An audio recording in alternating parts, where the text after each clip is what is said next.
to just let people know that come in that, we're going to go ahead and record this conversation because everything that we're talking about, and I want to talk about some seriousness here before we begin even the whole lecture. Since I've learned about Saturnian energy and cube-shaped objects and squares and rectangles that it's represented by, it got me thinking about the Vikings and how they used to have funerals on water, basically. They would build a wooden raft and then shoot an arrow out to burn the body. This is all very important. And what they've been doing is putting our bodies in Saturnian cubes and holding them inside the earth. Again, yes. Binding our spirits to this plane. You're absolutely right. They can use necromancy to summon our spirits. Yes. And my mind is like, oh my God, people, we need to get back to making sure that our bodies get burnt because the fire releases the spirit back up to the ether. So this is what I know from a Vedic perspective, and you're 100% right, Ellen, is that we are supposed to be burned. And so that it releases our spirit, back. When we are, exactly as you said, we're stuck in a cube, our bones have memory. They're actually like, they're crystals and they have memory and they can be used to hold our spirit. Yes. And keep it within. And that's why there's so many ghosts. I've listened to a lot of Sadhguru online. I am not a Sadhguru proponent. In fact, I think he may be even working for the other side, but he does. Yeah, I that's what I think. But he does give enough. He doesn't believe in God. Yeah, he does give enough breadcrumbs for you to follow, so you can go down your own path. And anyway, what I've discovered is that yes, the bones, they're crystalline, they hold the memory, they want you to be buried, and that's why there's so many ghosts. That's why there's so many people trapped here on this earth. People have to understand they must be cremated. Very important. It's ancient knowledge that's been lost. So my concern about that, Kara, is when the bodies do get taken by whatever coroner or whatever, the person, I don't trust them to even do what they're paid to do. I believe that they're harvesting organs. I believe that they are using bodies in different ways for, necromancy or alchemy in some aspect and regard. And it's all black magic. And so where does the fluid go? When they take all the fluid and all the organs out, where does that go? It doesn't just disappear. It's being used for something. Absolutely. They are doing something with the dead people's bodies that we are not aware of. And they could be giving us ashes of anything. We don't know because there's no witnesses to anything that they do. I do not trust the Saturnian system that is all around us right now.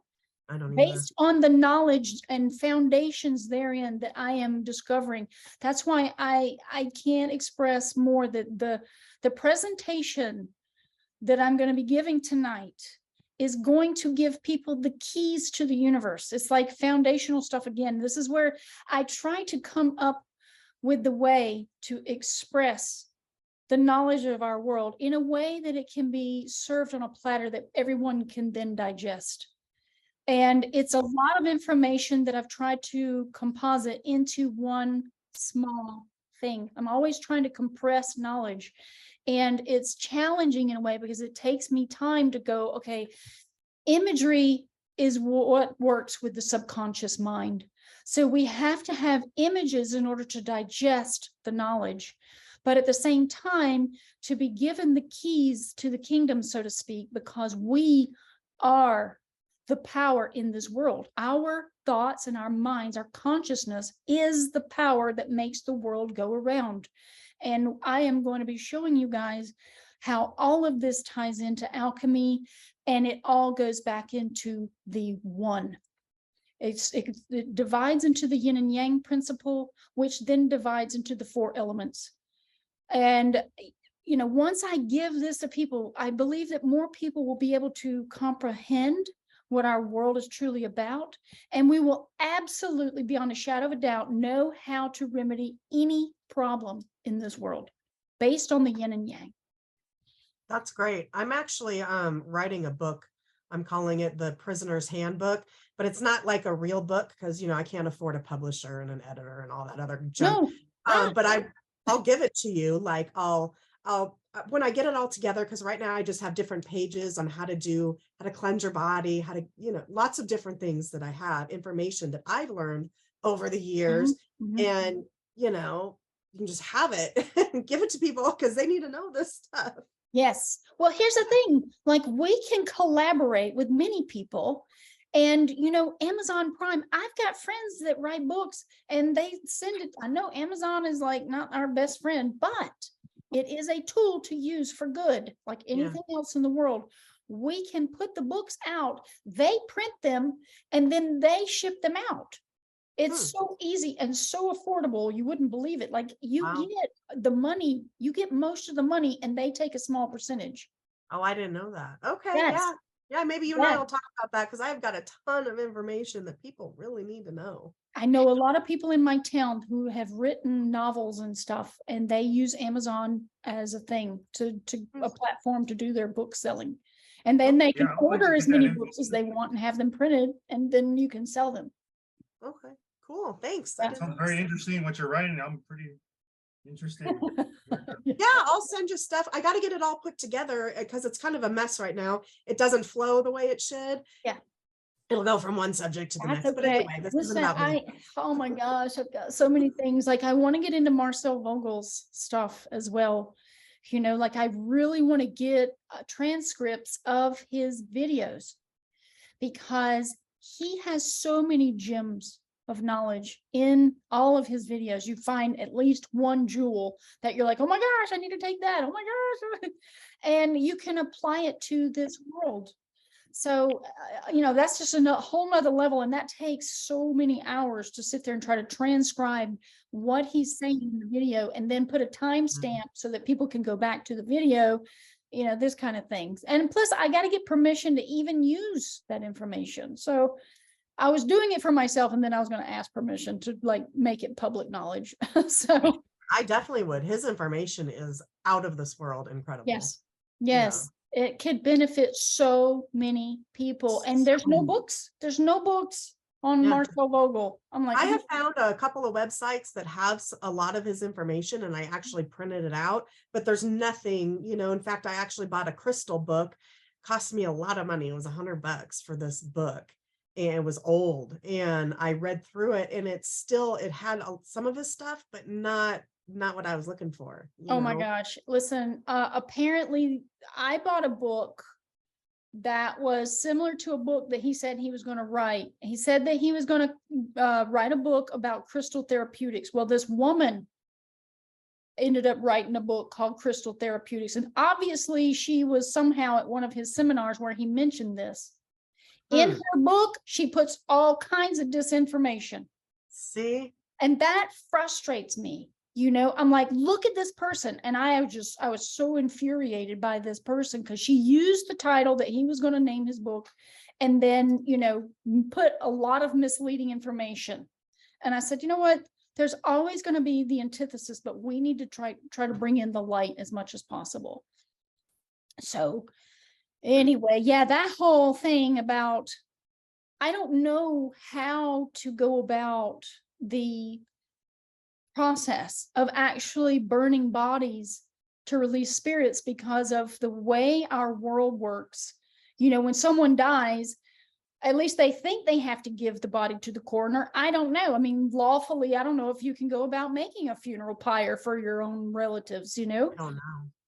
There has to be a way. I mean, even if you were to, I know this is kind of big, but even if you were to form like your own church and get a 501c3 and do things your own way, maybe people can do that under that large umbrella, or at least insist on being there from start to finish.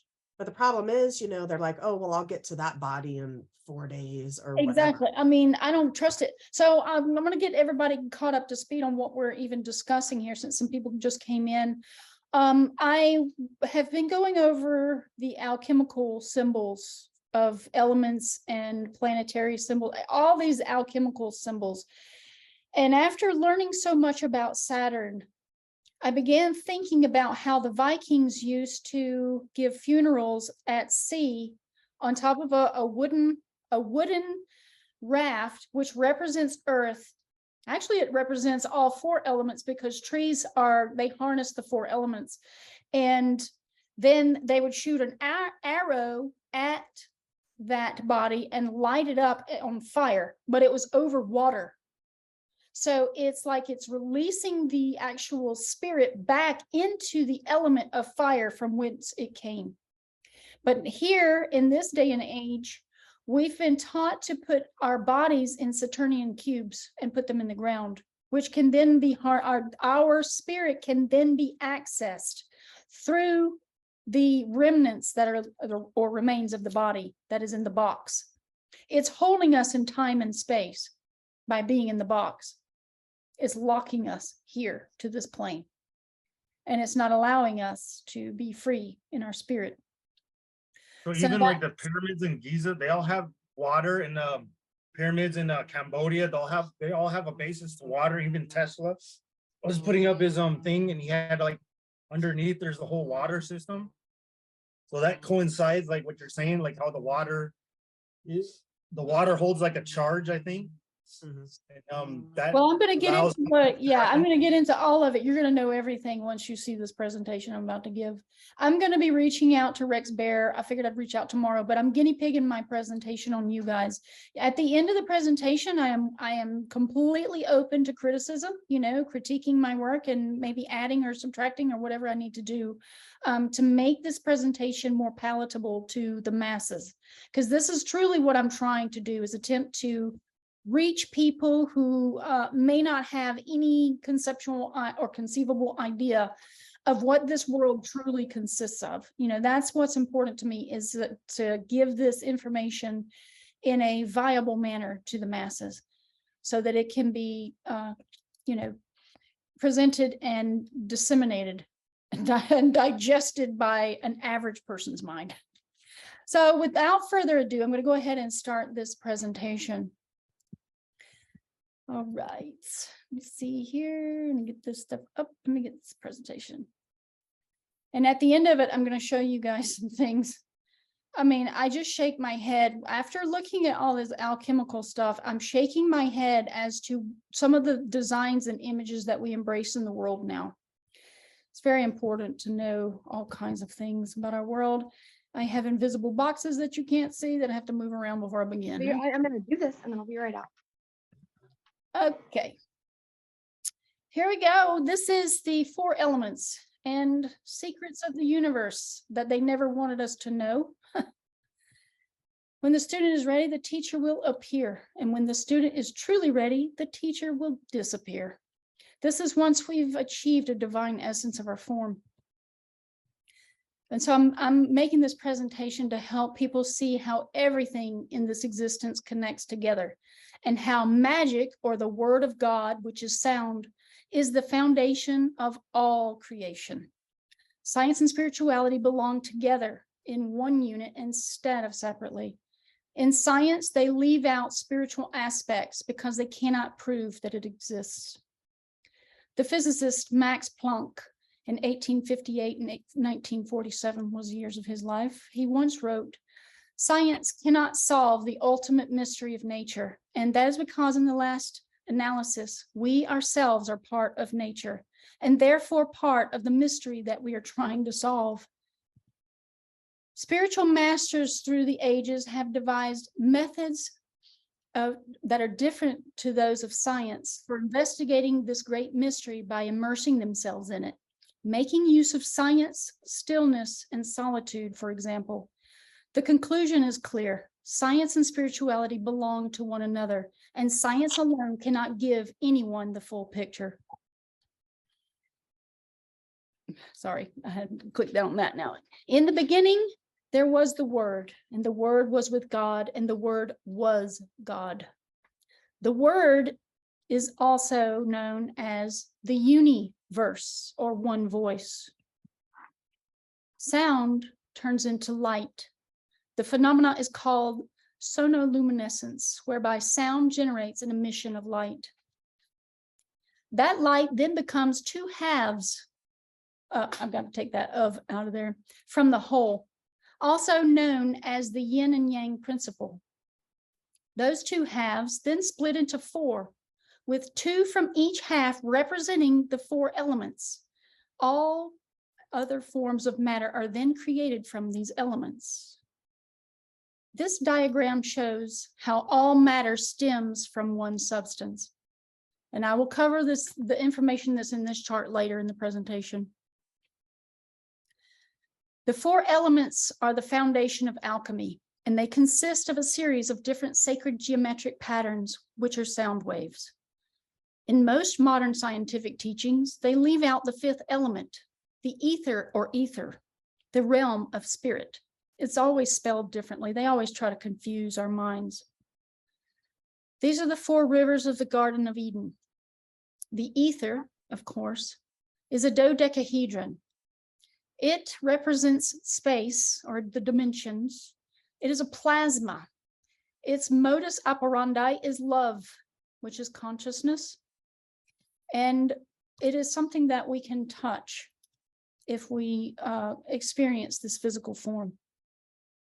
The fire aspect, represented by this four-sided tetrahedron, which is a pyramid shape. The upright pyramid always represents fire. So whenever you see this in any sort of form in our world, it always represents this fire. So this is the light that comes down from heaven. It comes down from the one at the top and comes down to the earth.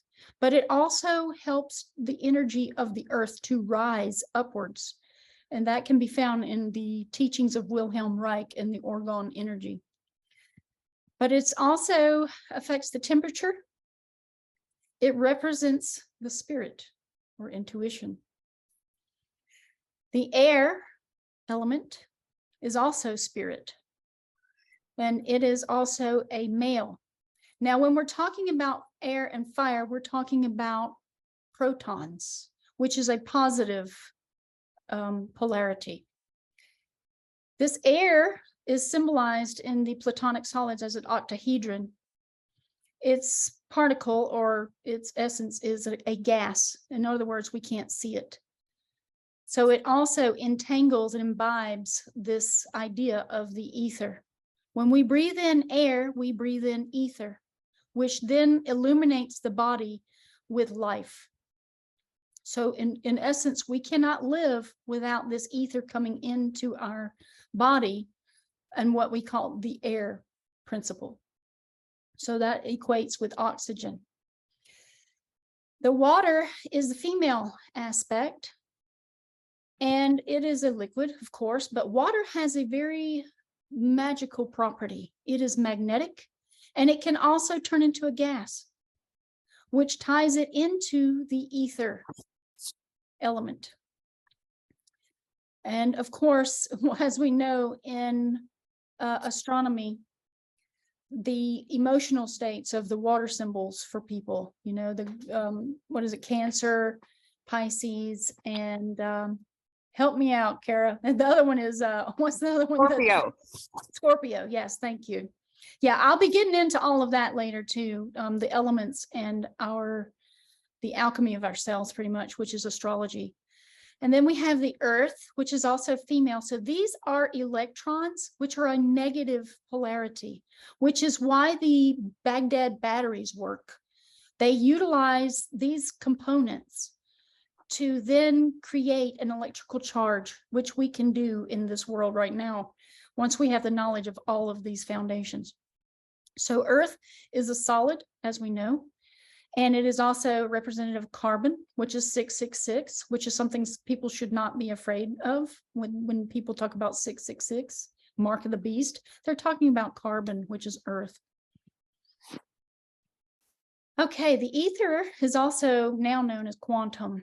It's the interconnected fabric of a matrix of energy, and it's also known as the tetragrammaton, which connects us to all things and operates based on the principles of the four elements. I will have to go. I've been editing this as I've been going along, so I've been leaving some of the words from my other sentences there. So I'll just have to edit some of these things out.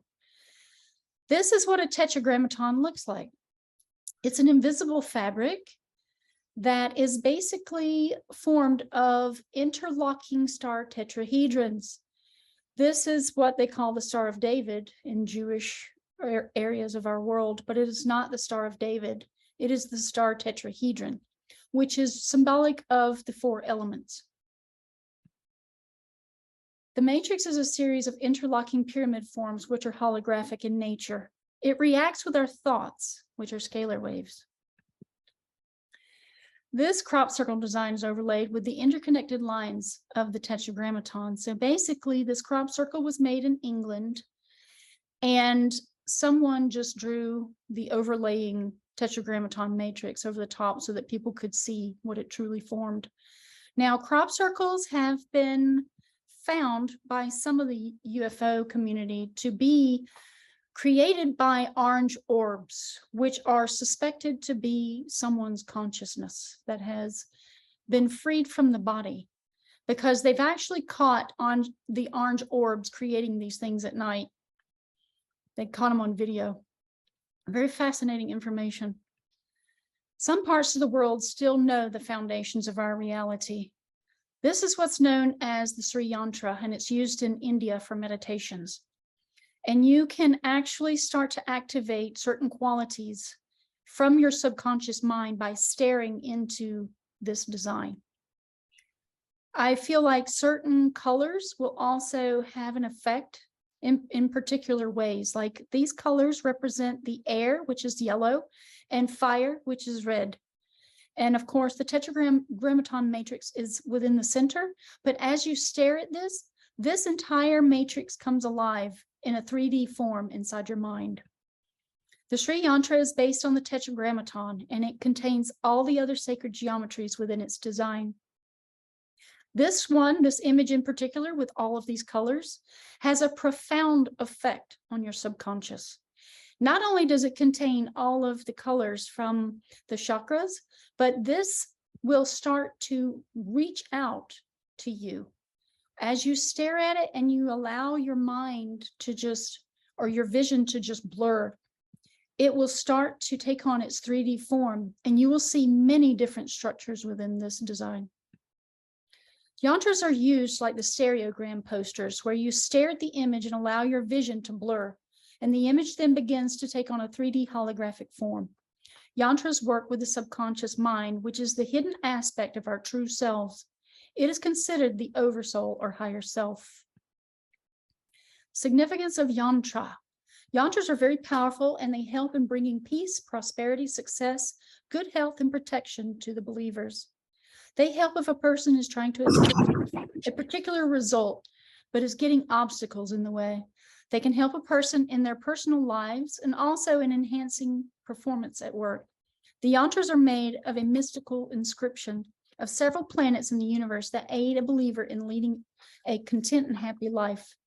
They are related to planets, as each of these planets have either good or bad effects, and yantras are believed to remove their harmful effects and increase their positive effects. Yantras are designed in a way to relate with the 5 elements of nature: earth, water, fire, air, and sky, which is the ether. And when one performs prayers regularly, it is said that they can get a certain amount of power to control the nature for their own advantage. Each particle or aspect of the matrix contains one of the 4 elements, which are represented by the star tetrahedron, as we've said. And as you can see, this is just a 2D rendering of that 3D shape. Each element has positive and negative ions, which interlock to other elements and create new forms. So these are the 3 principles of all the elements. Sulfur is the fire or spirit. Mercury is the mind. Salt is the body. These are the 3 principles in alchemy that then contain all the other principles.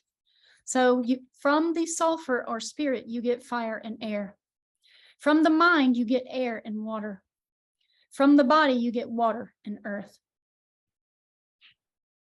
The tetragrammaton has also been called God, or how God connects to all things. And as you can see, it's represented. There's Yod, He, Vod, He that's in this alchemical structure.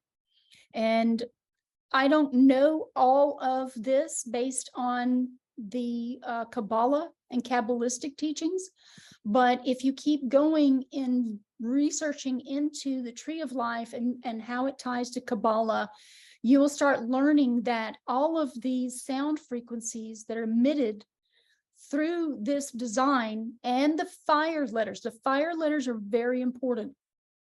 They actually are the language, the written language of what they would consider God in a fire form. And the fire, remember, connects to the spirit. Very powerful information. It's very powerful what they teach in Jewish mysticism. This contains the 5 elements of air, fire, water, earth, plus ether, which are the foundations of everything in our reality.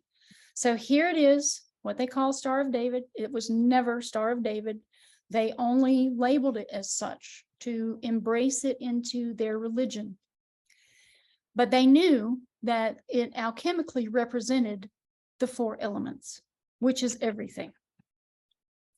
The symbols and colors of the 4 elements are always the same. They will never change. And from what we've learned in art is that these are the primary colors. The water, fire, and air. From all these 3 colors here, the blue, red, and yellow, you can then get all of the other colors in the world from these 3. And that's why all of this stuff is really starting to come back home for myself, since I have been an artist and an alchemist of colors and been able to make every other color. This is very important foundational knowledge for knowing that whenever you see these colors in our world, this is where they are stemming from. Water is always blue, earth is always green, air is always yellow, and fire is always red. The colors of the 4 elements always remain the same, and it's very important to remember them, since they can be found throughout our world in other areas where symbolism is used as another form of language. The Platonic solids. Tetrahedron. This is also going to be the root chakra, and it is going to represent red. Octahedron, yellow. This again is a fire principle, and this octahedron is 8-sided, but it's going to be tied in to the sacral chakra. Actually, not the sacral. It's not the sacral. It's the sacral chakra is orange, right? So it's going to be the solar plexus. Get that, solar plexus, sun. Hexahedron. Here's the cube, earth. Earth is a cube in the Platonic solids. It is green. This is the heart chakra. Icosahedron. This is the throat chakra. It is blue.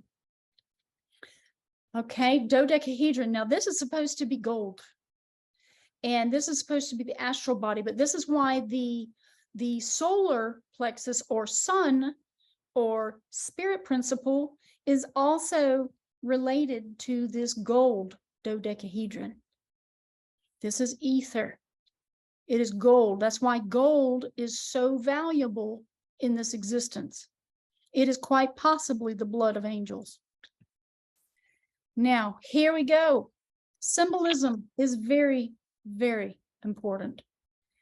And the colors that different countries use, they are actually using a language that has been unknown to us until now. They are using alchemy of colors to use as messages to each other and to those who speak this language. Notice how Germany employs black over here. Black is always going to be tied to Saturn or Satan or darkness. It is the antithesis of life. So you have this up here. This is also Germanic, I believe. Any flag that is going to support a black color is going to be working in the foundations of Saturn's energy Now, the shapes and forms, I do not, know 100%, but I do know that all of this is speaking a language, a lost language that we do not comprehend.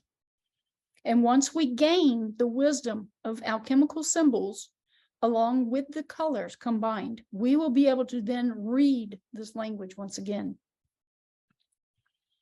All cultures worldwide once knew the meaning of life and how to use the matrix based on the power of their will and the internal and external forces of the elements.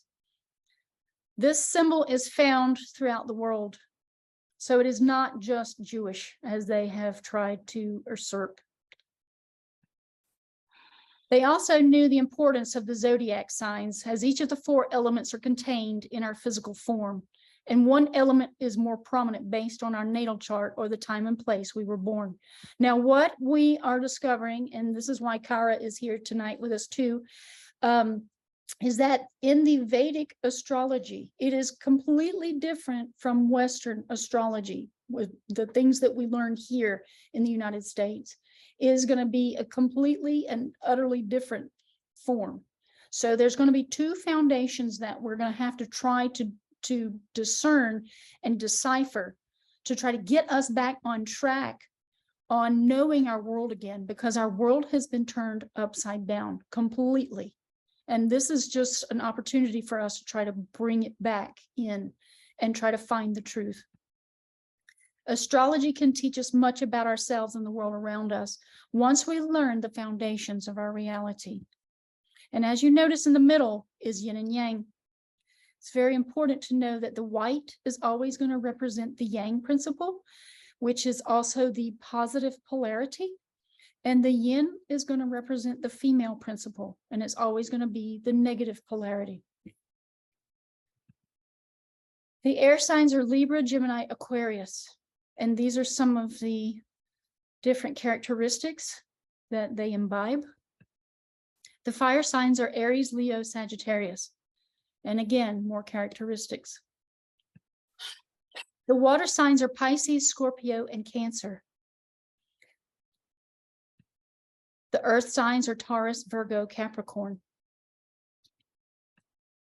Since our male or female bodies contain the ether and the 4 elements of the holographic matrix, the study of Hermetics teaches initiates how to use the matrix through a person's willpower and imagination, therefore creating a divine trinity with God, a concept also known as magic. It was never magic. It always was and always will be the divine essence of our innate spiritual form expressing itself through a dense holographic reality, a reality that is composed of the principles of duality, which rule this plane we call Earth. There is but one cosmic substance. This is what all of this says. I'm just going to read this here. Evolution is the concentrative desire of mind to create the idea of many substances out of the one. Dissolution is the decentrative desire of mind to return that which it has created back into its source in the one. Basically, what it's saying is that there is no evil or good, but there's always these aspects of pushing and pulling energy that will forever be part of our world, but we always see it as good or bad. This one substance appears to be divided into many substances known as the elements of matter. The one universal substance first divides itself into the appearance of 2 opposites, one on either side. So this is where it begins to divide. This is creating the yin and yang. This is the beginning of the idea of duality. Then the 2 others appear as 2 or more opposites of the one. So basically from the yin and yang, you get what's known as the elements. The yang expresses itself with the 2 elements of air and fire, and the yin expresses itself as water and earth. Then 2 more of increasing energy and harder crystals appear, so they just keep sprouting from each other. Then the cosmic pendulum forms one more, which registers itself as neither one opposite nor the other, but it is a bisexual element of maximum opposition in all periodicities of motion.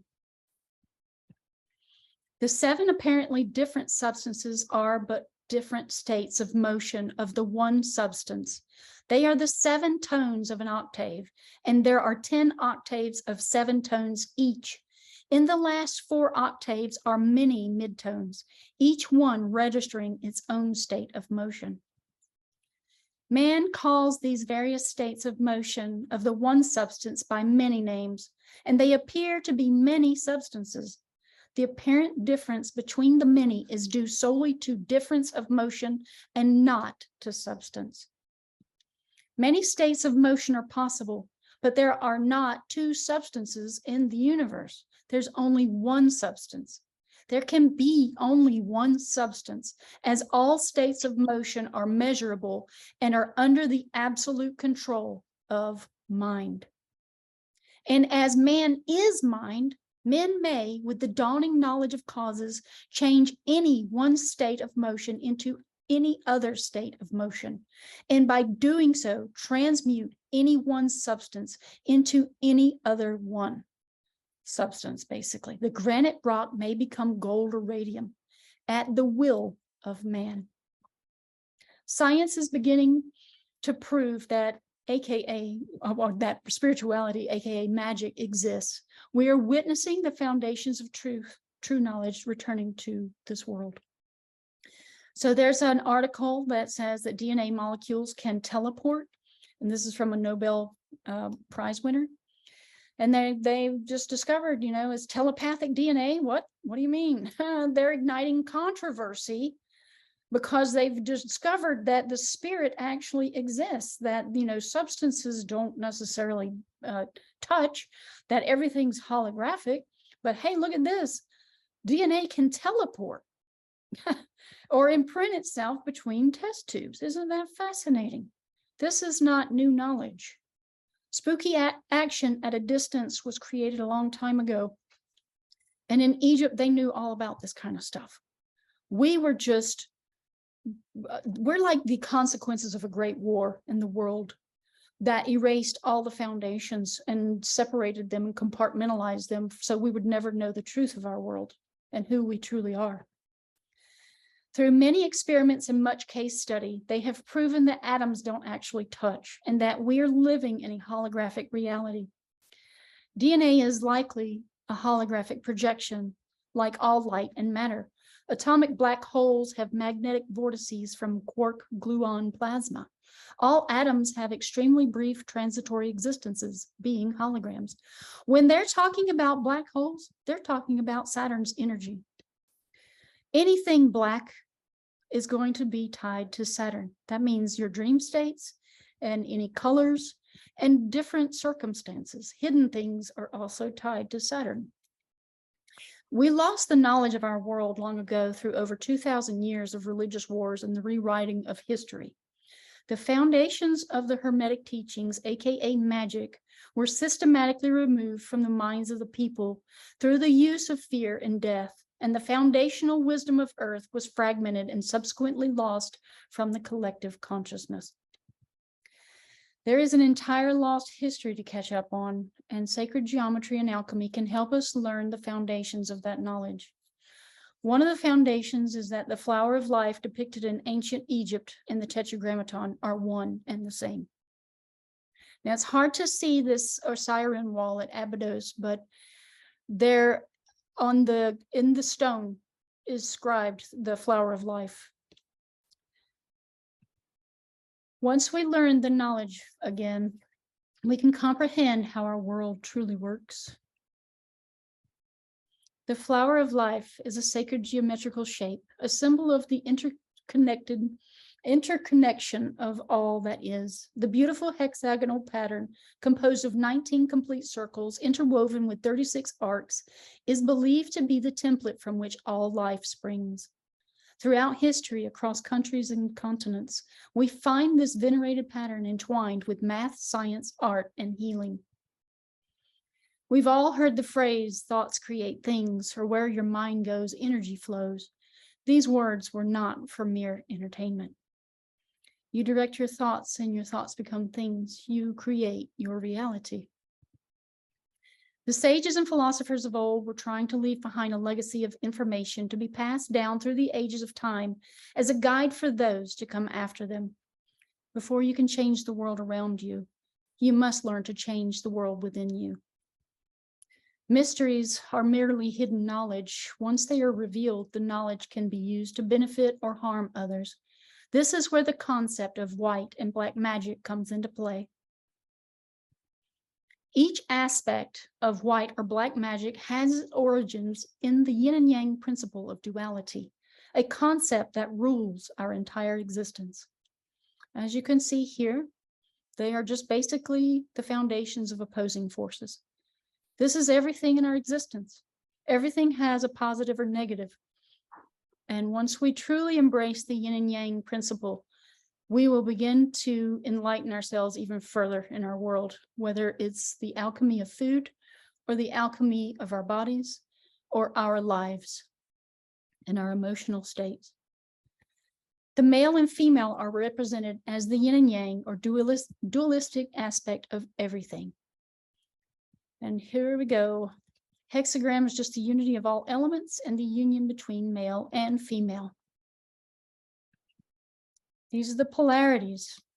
Air and fire represent the masculine yang, active, projective, extroverted, animus, centrifugal, and levity aspects. Whereas the yin is the earth and water, is the feminine yin, passive, receptive, introverted, anima, centripetal, and gravity.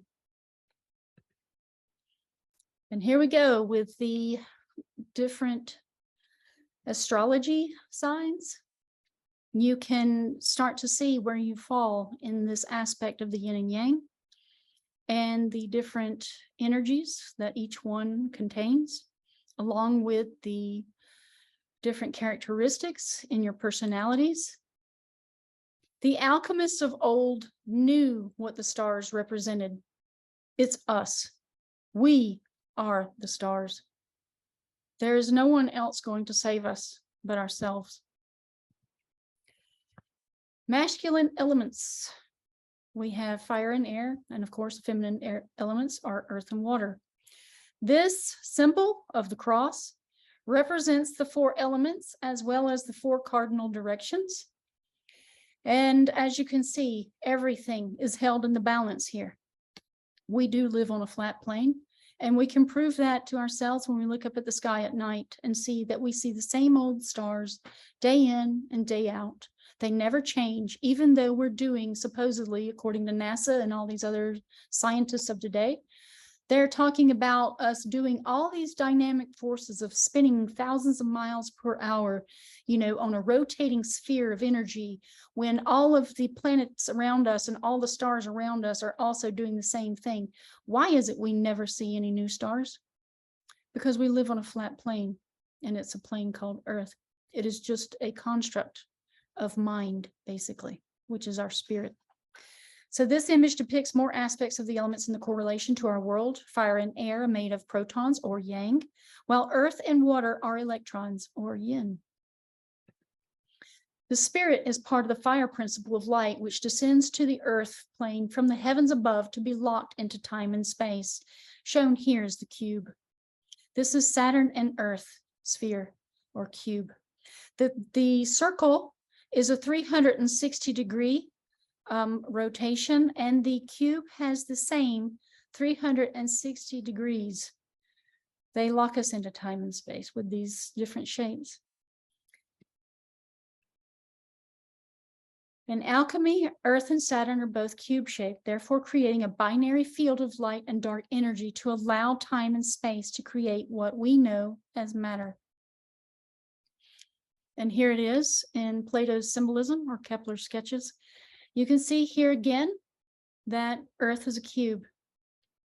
And Saturn is always known as the black cube because it is the yin principle of our world. It is also, not only is it darkness, but it is also the challenger in our birth chart.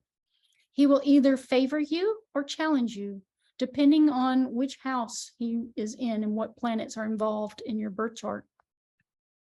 The trinity of Earth, Sun, and Saturn create this plane of existence for our souls to experience a slow, tactile environment in order to have life lessons to learn from. Our spirits are merely thought or thoth energy when not incarnated in a physical body. Since we are spiritual beings having a human experience, we have innate abilities through the ether principle that were never taught to us. These are all the different spheres of energy that we can emit just from our auric field. 7 of these fields are actually tied to the planets. The ether rests as potential, awaiting the commands from the mind. This is what science is starting to prove today. Therefore, we are like gods who art in heaven, made from the stars and the wandering stars we call planets, who came to walk upon earth in order to have an earthly experience. The body is the true temple to meet or know God. It houses the spirit and is considered the vessel from which all things are manifested through the will of the mind. This is, of course, the sacred temple, and that's in Latin. Notice the compass in this man's hand to the left. This leads to connecting more dots in other areas of occult knowledge. After much research in many different subjects, I literally woke up one day with my subconscious mind telling me what Freemasonry is all about. The architects of the universe are us. Freemasonry is three masonry. The TH and the F are very similar in sound, and Mason is a word that stems from the word matter or mater or mother, meaning earth, and sun or sun that contains a lazy O. So this is the sun in the sky or in heaven. The sound frequency of a word always carries the weight or value of the meaning due to its creative properties in our universe. Freemasonry is three masonry because it is a reference to the trinity of woman, man, and Holy Spirit, which is a reference to the sun or the holy light from heaven or the sky above us. This image correctly depicts the Holy Trinity, which includes woman and man. You cannot have one without the other. Remember the principle of yin and yang. You cannot have anything else without both. Again, the divine feminine and divine masculine energies can be found in the yin and yang, which is the dualistic nature of everything in our existence. And here's another occult image showing the yang and the yin in holy union. And in electricity, they combine together to then create the divine. And we need each other. This is why we need everyone in the world to come together in love and unify, because we co-create this reality together. And with all of the chaos energy that is being created and manifested through the minds of the masses in the world, we are doing nothing but creating our blockage for our souls to not be able to ascend from all this chaos. And once we simplify our world again, we will create a beautiful, beautiful harmony where everyone in all life can thrive. But right now we're swimming in a soup of Saturnian energy, and it is absolutely everywhere. It is black magic energy that is chaos, and it's inciting all kinds of destruction upon us. This is the red shift and the blue shift. You may have heard this in science when they show you a sine wave. They'll show you the red shift, which is the fire principle, and the blue shift is the downward aspect of the sine wave. Again, you can see red is fire, the pyramid, the upright triangle shape. The downward pyramid or water principle is the blue shift. Now you can see how things start to tie together in our world and how it's been right in front of our faces, but it's so compartmentalized that we get confused and we don't know how to see or read the language. The logos is a sound frequency or word. Logos definition. It's from a Greek term or word. It means reason or plan. logoi. In ancient Greek philosophy and early Christian theology, the divine reason implicit in the cosmos, ordering it and giving it form and meaning. The concept is also found in Indian, Egyptian, and Persian philosophical and theological systems. Again, we have, this is the principles of the four elements, the logos and quintessence. This is quintessence. This is also the earth plane and the four cardinal directions. The sun and the moon. Moon is yin, sun is yang. But what is also yin is Saturn, the black sun. We always have to remember this, but it is the antithesis to the light of the sun that we know. The light of the sun is, it gives life to all things that are on earth or matter.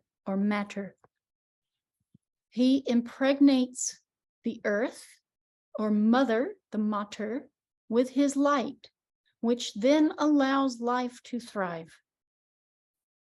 Fascinating things with all this alchemy. The masters of the golden age knew the wisdom of the principles of yin and yang and its connection to the four elements. Therefore, they created the mystery schools for initiates to learn about themselves and their connection to the cosmos.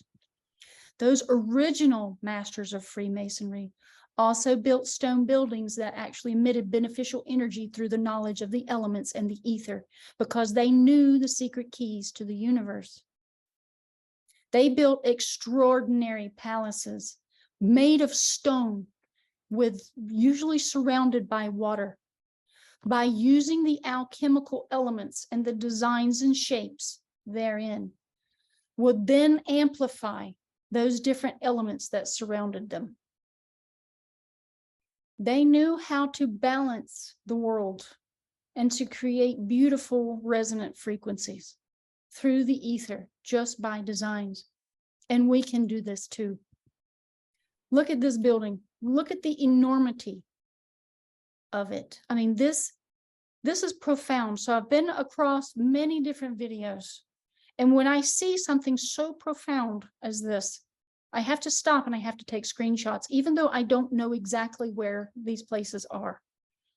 But all of this intricacy was designed by masters of mind. When we come together and unify as one, when the entire world can come together and unify their minds and their consciousness, we can then utilize the ether principle to be malleable to our minds, because at that point, during the age of Gemini, this is when it starts. Now in the Vedas, they're probably going to say it's a different aspect, and Kara can help us with that at the end of the presentation. But during the age of Gemini in Western astrology is when this Yuga cycle began, that is so beautiful, where we come together, and it's considered the golden age, where we can unify and create with the ether alone. We do not need tools. We do not need hands. This is the lost knowledge that they are still trying to hide from us, is that we imbibe this power. It is within each of us, but we have to get back to the basic principles of the elements and learning Hermetics and how to work with the elements within inside our own bodies, because we can absolutely create a beautiful world with just our mind. This type of design is usually over water. Usually there's like a well of water, and I believe this one was over a beautiful spring, a natural spring. And the water then reflects its energy upwards as this reflects it back down and up to the stars. Stars hold power. And once we learn how to utilize that power again, we can bring back the foundational knowledge of our world and how to bring back the balance, because the earth needs us right now. And we are so far detached from it. We are killing her and ourselves at the same time, but we have not realized this yet. Any 2D or 3D geometric pattern created on a surface radiates with a field of energy that affects the tetragrammaton matrix. This information comes from the use of sigil magic used by alchemists and magi, and is also used in radionics. Tell me what these ancient people knew. This design is not Gothic. This is Celtic and Druidic. When you see cathedrals like this, these people were the magi of old, but they worked in balance with nature to create beautiful frequencies. And this design that is used in Tesla coils pushes and pulls energy. You push out energy by rotating or spiraling counterclockwise. You bring in energy through clockwise rotation. And you can do this at your own house, your own home, in your kitchen. You can spiral in energy and while thinking beneficial thoughts, and then you can spiral out the energy while thinking to remove certain things or to push, darkness away. Whatever it is, you are the alchemist. Each one of us are.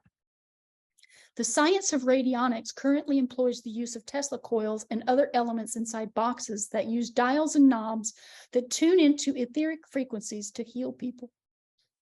Another method of harnessing etheric energy is to design sigils or symbols and seals to harness the power of the ether through the magical means. Now, these are some samples of the radionic devices that you can actually buy these types of things. And I do believe that they also use the mentalism of the practitioner who is actually operating the dials to tune in to specific ether frequencies. I do not know specifically how to use these, but I do know that they come with instructions, and they can be found in metaphysical areas of our world. These are some samples of sigils. Sigils employ alchemical symbols, and they are seals, magical seals, that radiate continuously as long as they exist in our reality. Where have you seen some of this stuff in our reality? These are magical. Whatever the intent of the architect of these designs gets employed into this seal. And then it's either put away in a book, like the Keys of Solomon is a book of all these magical seals, which, you got to be very careful with some of this stuff, because a lot of these things can summon demons or dark spirits into your world.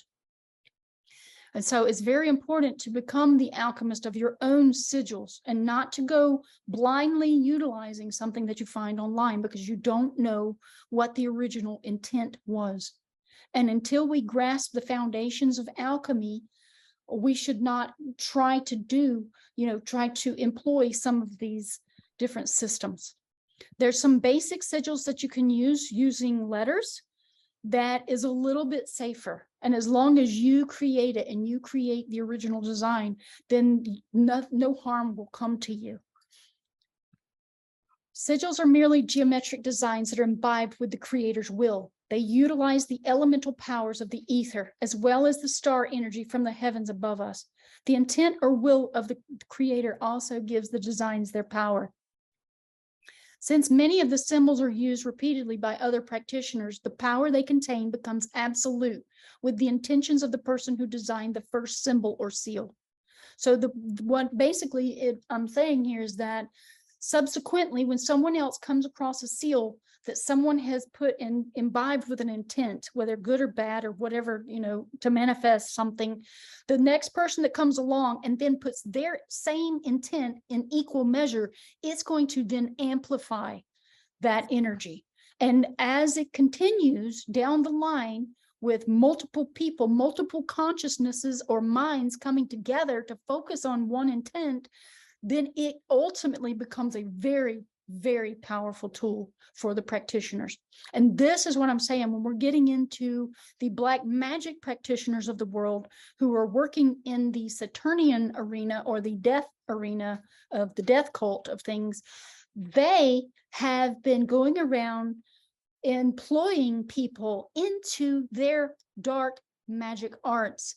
And they are trying to use those arts against us constantly. That's why we see the world in chaos. But now that people of the light, like you and me, who are coming across this information, We are the ones who can then come together and unify to bring back the balance of the world through the knowledge. Geomancy is used in a similar way by using geometric designs on a grander scale to emit or harness energy from the surrounding environment through natural means. Star forts. Star forts are very, very powerful and beneficial to all life, but they have been subverted, and a lot of them have been deactivated so that they will not enhance the life potential in their areas. They have actually been subverted, and our entire world has been as well. Star forts harness the power of the 4 elements to create beautifully balanced frequencies. Their designs typically included water, which maintains very special magnetic properties. It has also etheric properties because water will then turn into a gaseous state and rise up into the clouds. Many people now know about Dr. Masaru Emoto's research regarding the consciousness of water. Star patterns are the vehicle of life and consciousness because they emanate from the star tetrahedron, the shapes of the tetragrammaton.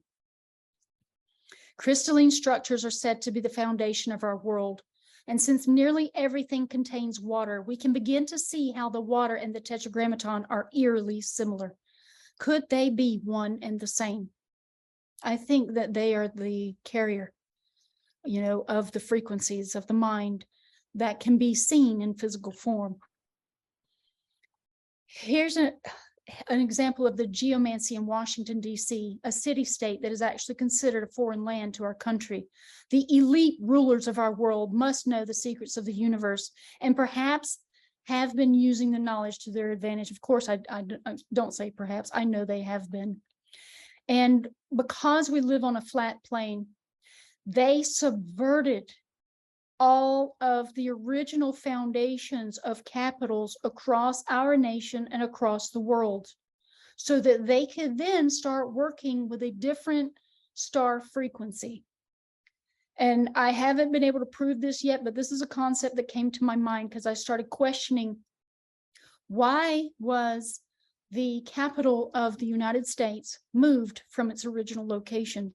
It actually moved about 3 or 4 times, I think. And then I knew that in Georgia, they also moved the capital. They moved it from city to city, and then they finally landed in Atlanta or Atlantis. And then I decided to research other states, and I started finding that they moved the capitals of those states as well. And all of this happened in the 1800s. Really interesting. That's going to require some more digging. I believe it's because they're using different ley lines now to harness a negative frequency. It seems they've been hiding this knowledge in plain sight.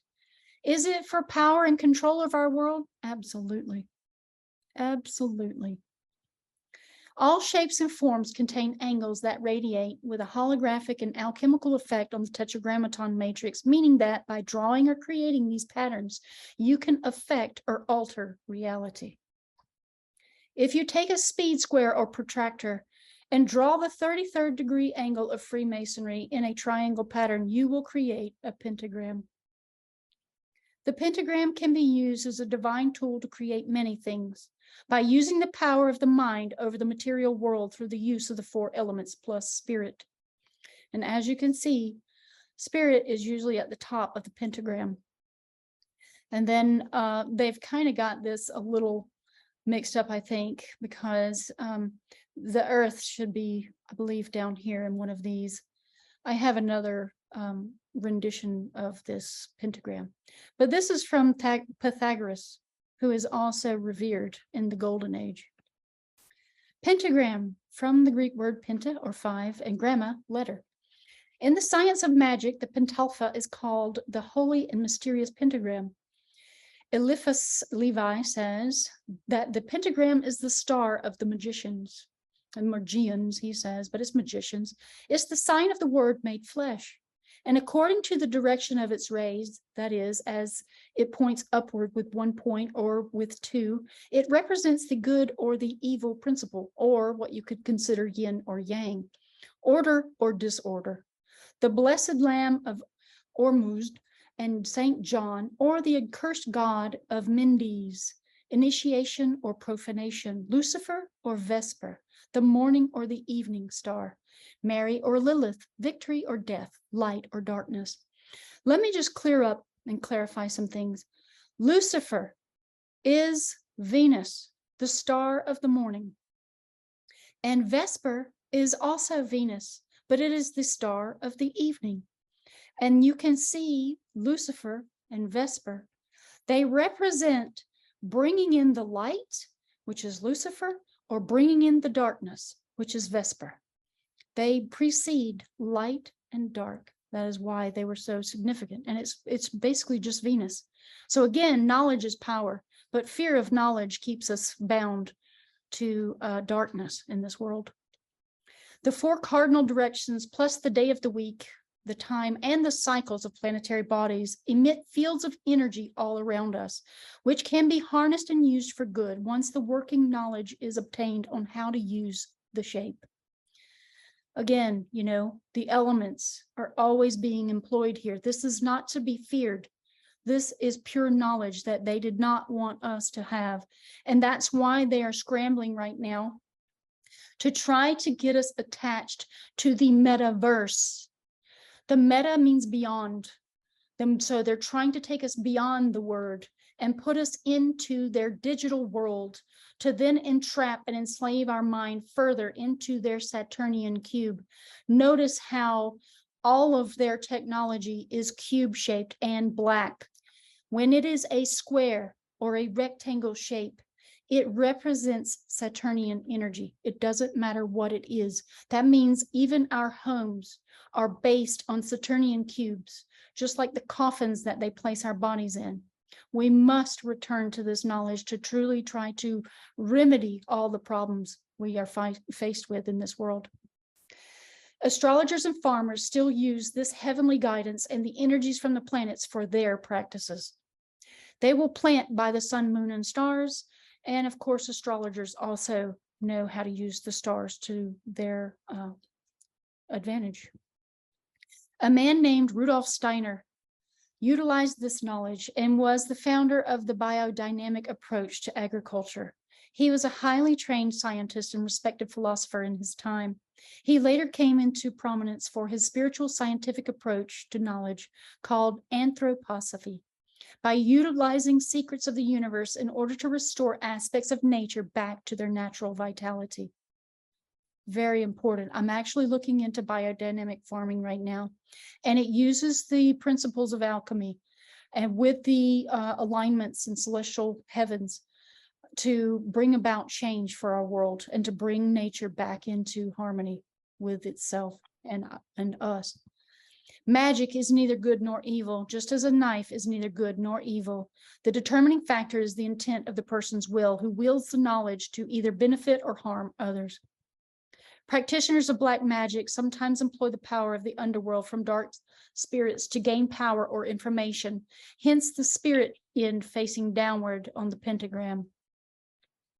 Most information regarding magic has been skewed and washed over so that people will fear it and never know their own innate power.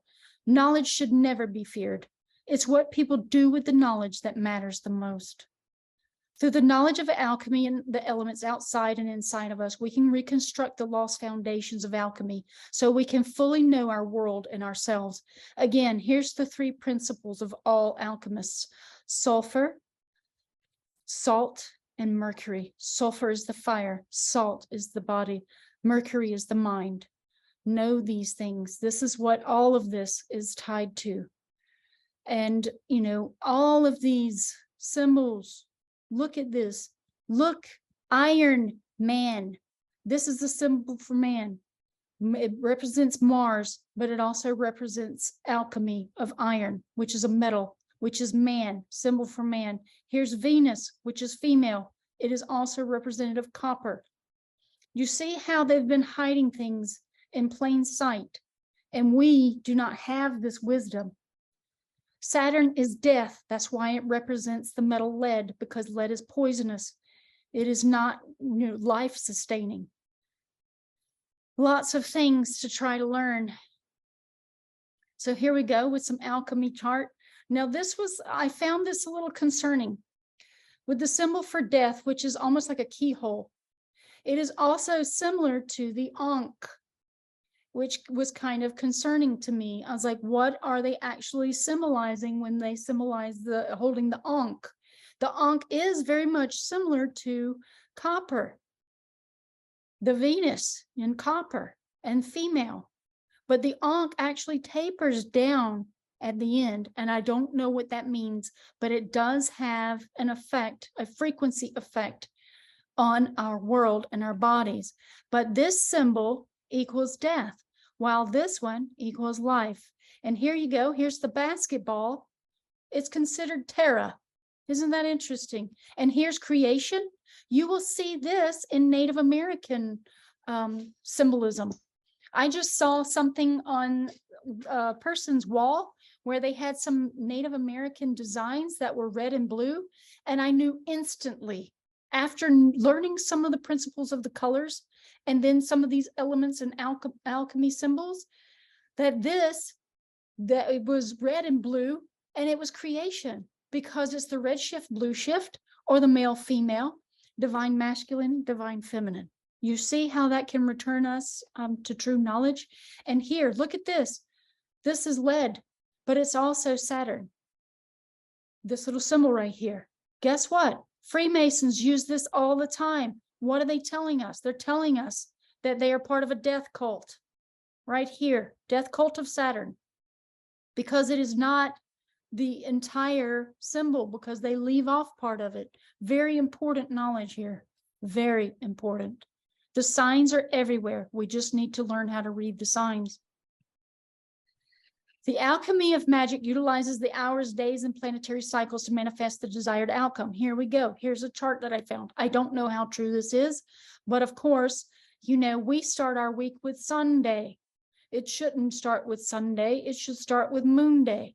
Or as Kara can tell us, you know, at the end of all this, she can give us some knowledge on the Vedic cycles of time and what she has learned from studying that aspect, because it is going to matter.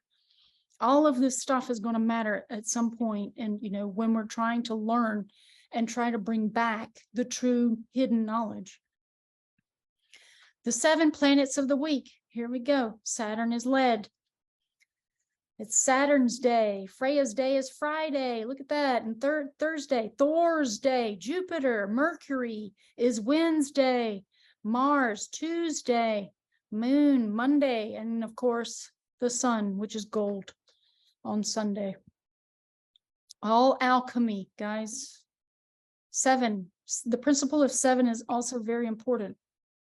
High awareness is the key to our salvation during this wheel of fortune, great wheel or great will of time. See how similar the sound is for both words, will and wheel?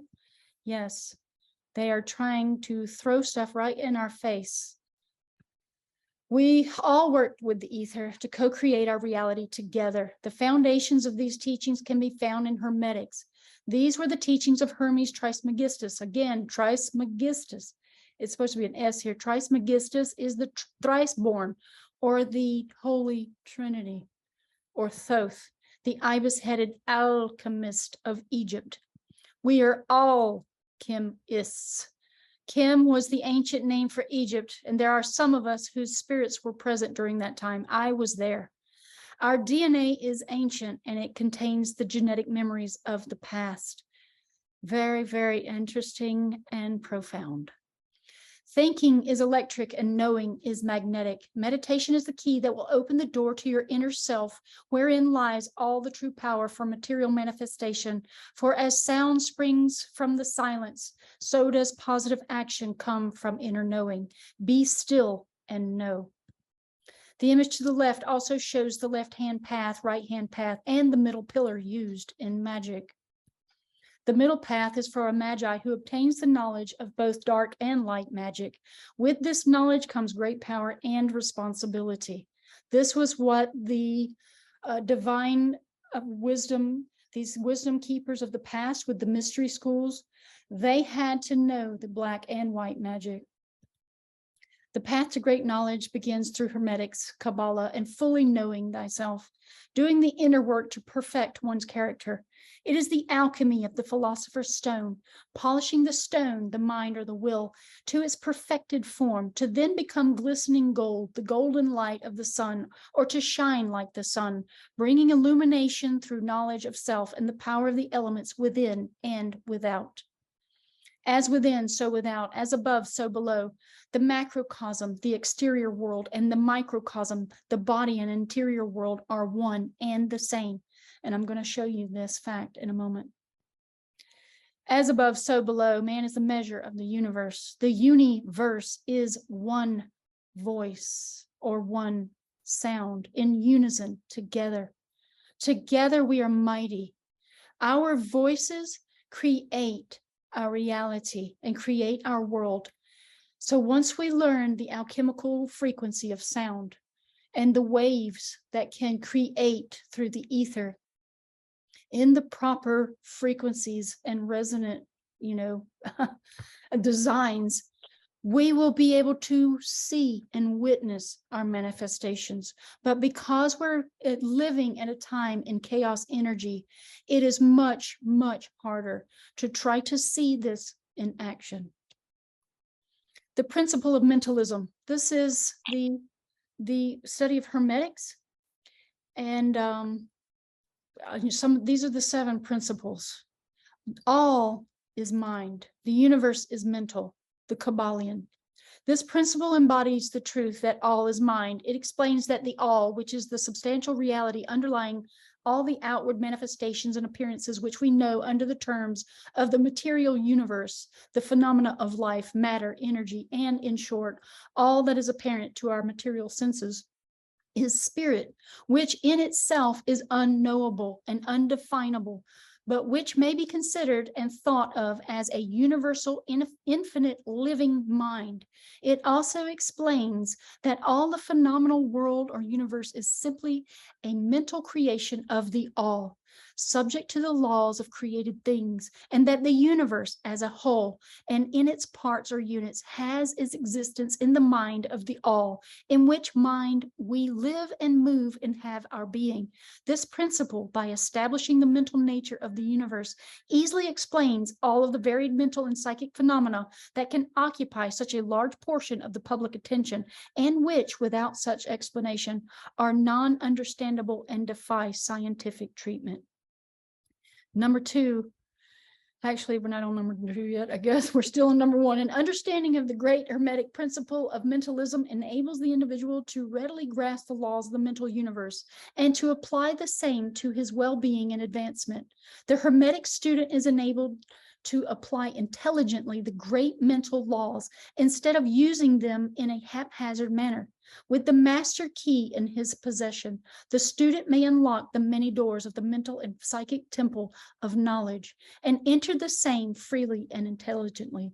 This principle explains the true nature of energy, power, and matter, and why and how all these subordinate to the mastery of mind. One of the old Hermetic masters wrote long ages ago, "He who grasps the truth of the mental nature of the universe is well advanced on the path to mastery." And these words are as true today as at the time they were first written. Without this master key, mastery is impossible, and the student knocks in vain at the many doors of the temple. The 7 Hermetic principles upon which the entire Hermetic philosophy is based are the following. 1 is the principle of mentalism. 2 is the principle of correspondence. 3 is the principle of vibration. 4, the principle of polarity. 5, principle of rhythm. 6, principle of cause and effect. 7, principle of gender. And these are the symbols of each. These are all part of Hermes Trismegistus in the teachings of Hermes. The power of the mind is absolute. Thoughts create things. The body is a vessel that can radiate energy at different frequencies. You can tune into higher or lower frequencies by raising or lowering your emotional states. It's similar to changing the station on a radio. The body and mind are antennae moving around in fields of energies that have positive and negative polarities while constantly sending and receiving signals to detect these ever-changing energetic fields in the environment. As I mentioned before, the macrocosm and microcosm are one and the same, as within, so without, as above, so below. Let's take a look at our world and see how it relates to our physical bodies. The world knows many religions, but nature has but one truth. That was Manly P. Hall. He was an esotericist, and he also was a Freemason. Earth and her nature can teach us many things if we just learn to listen and pay close attention once more. She speaks to us through the heart. She is earth. The H is at the end of the word earth. She is the heart chakra, shown here as the color green. Nature is green because we live in her heart, also known as Middle Earth. Earth is also our heart. She responds to our thoughts and emotions. The plants feel our intentions and can also feel our love or ire. Here you go. This is a good book to have if you truly want to know about the secret life of plants and how plants can show emotion and how they thrive or fail depending on our thoughts towards them. And if we ignore them, they continue to fail even more. So it's very important as you're driving around in our world or while you're walking through nature to just send love frequency out to the plants, letting them know that you're aware of their presence and you're grateful for their presence as well. Her throat chakra can be seen in the blue sky above. It is the watery realm of rain. Just like when we swallow, we create saliva to rain with our food. Inside her are the fiery realms where the yellow, orange, and red chakra colors can be found in what we know as magma, just like the alchemy of fire and digestion to break down substances to be used as fuel for the body. The third eye chakra and crown are above the sky. The crown is where the shining light realm is, also known as heaven, or the sun rays of the sun. In Egypt, they knew the true meaning of the sun and what it represented. They weren't simply worshiping it. They knew the paths to attain enlightenment. That's why they left a legacy in stone for the generations to come after them. On the opposite spectrum of light, yang, is the darkness or nighttime, which represents Saturn's realm. Saturn is considered the black sun. He is known by many names: Kronos, or Father Time, the Grim Reaper, or Death, the Sandman, or ruler of the dream realm. In religious circles, he's known as Satan. In Greece, he is Poseidon, or Psi-don. To don is to put on or to assume a form. Psi refers to the mind. In movies, he's portrayed as many evil characters such as J.R.R. Tolkien's Sauron, because he is Lord of the Rings. Saturn is Lord of the Rings because all other heavenly bodies are within his sphere of influence. One ring to rule them all, and in the darkness bind them. Yes, they are occultists who write the scripts of these books to put these things out into the collective consciousness, to perhaps plant a seed to hopefully awaken others. Saturn's energy is anything dark or hidden. It is known as the black sun or black cube. It's anything black which is associated with death. Therefore, it is the antithesis of light and life. We are bound to Saturn and Earth's cube influence due to the nature of time and space. It is the divine order of the cosmos to allow the universal mind, or one mind, to experience itself through different perspectives.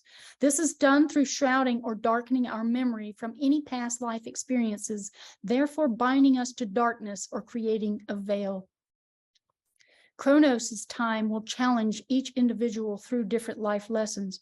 When an individual learns to use deep introspection on their experiences and to change any patterns that have been repeating themselves, the lessons will then evolve to new ones.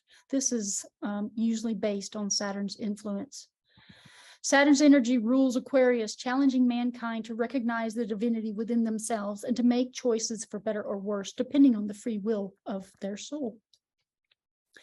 Here we go. Saturn worship is cube worship. 8 points of time and space. Again, in alchemy, we know that this means lead, but as you can see, it's also the cube. Symbolism of the 8-pointed stars, all the same, just different names throughout history: Star of Ishtar, Seal of Melchizedek, etc. This is the Ouroboros. This is the cycle, life and death, the Wheel of Time also. Saturn's platonic energy is considered cube-shaped, just like Earth's. They are cubes because they co-create time and space together so that souls can experience Dante's divine comedy, or the game we call life. Saturn, you've seen this around, I'm sure. In different parts of our world, you will see these ode to Saturn's energy, because the people who rule our world currently, that have placed themselves on high over us, worship the black cube. It is also known as a Saturnian death cult because it is the antithesis of life, which is why they are poisoning our world. Here's Earth up close. It is also a cube, but it forms the space for us to enjoy Saturn's time. And it's just like a ticking clock. It is the Sandman. It's the Sandman of life and death. Also, the dream state of which we go to sleep at night is where Saturn also rules. It is not an evil. It is just an experience. In odorum suavitatis, Latin for in sweet favor. And Moses took them from off their hands and burnt them on the altar upon the burnt offering. They were consecrations for a sweet savor. It is an offering made by fire unto the Lord Saturn. Anything cooked, barbecuing flesh, is an ode to Saturn. You are eating death, therefore becoming a death eater yourself. This is why I say it's important to eat the light of the sun. They have tricked us into promoting Saturn worship. Both Earth's and Saturn's cubes combine to create matter, or mother. They are sound waves, which are light waves. Oneness versus separation. Once upon a time, the idea of oneness was all the world knew. Nature's cycles guided everything in life. People lived by the rise and set of the sun.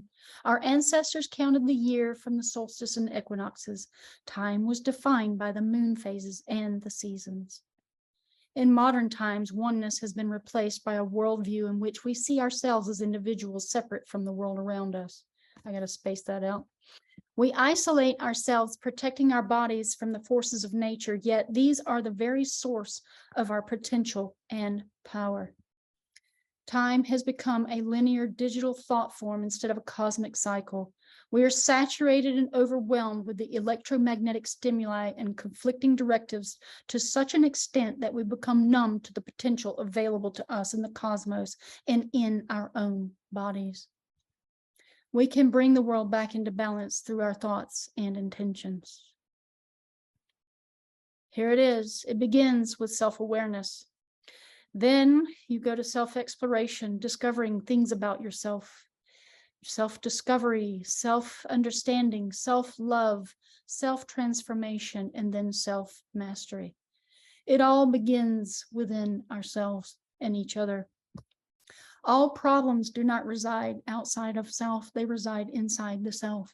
And once we change the aspects that do not serve us about ourselves, we can then change the world together.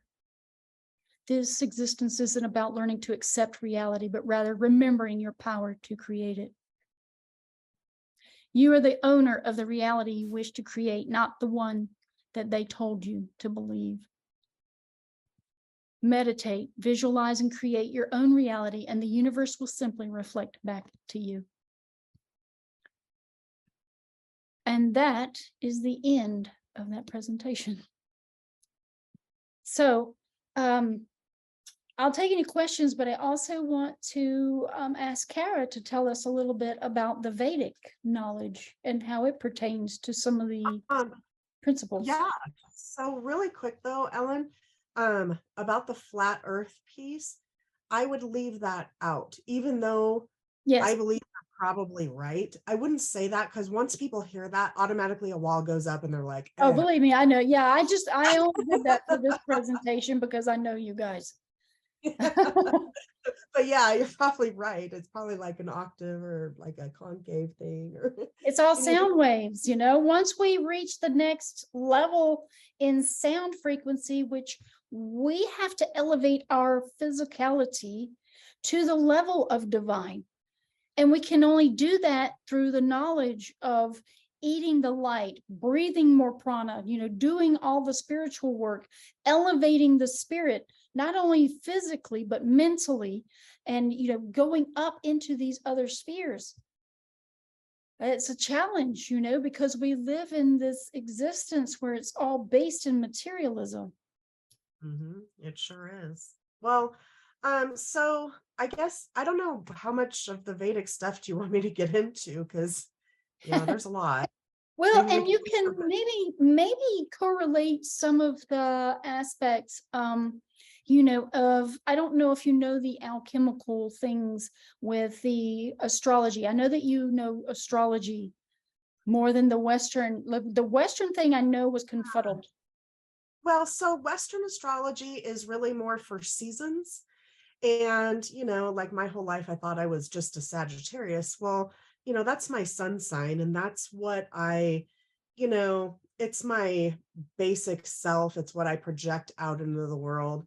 As to where your moon sign is, it's more of the inner you, the one that, you may hide from people, you may keep secret, your emotions, your deepest emotions.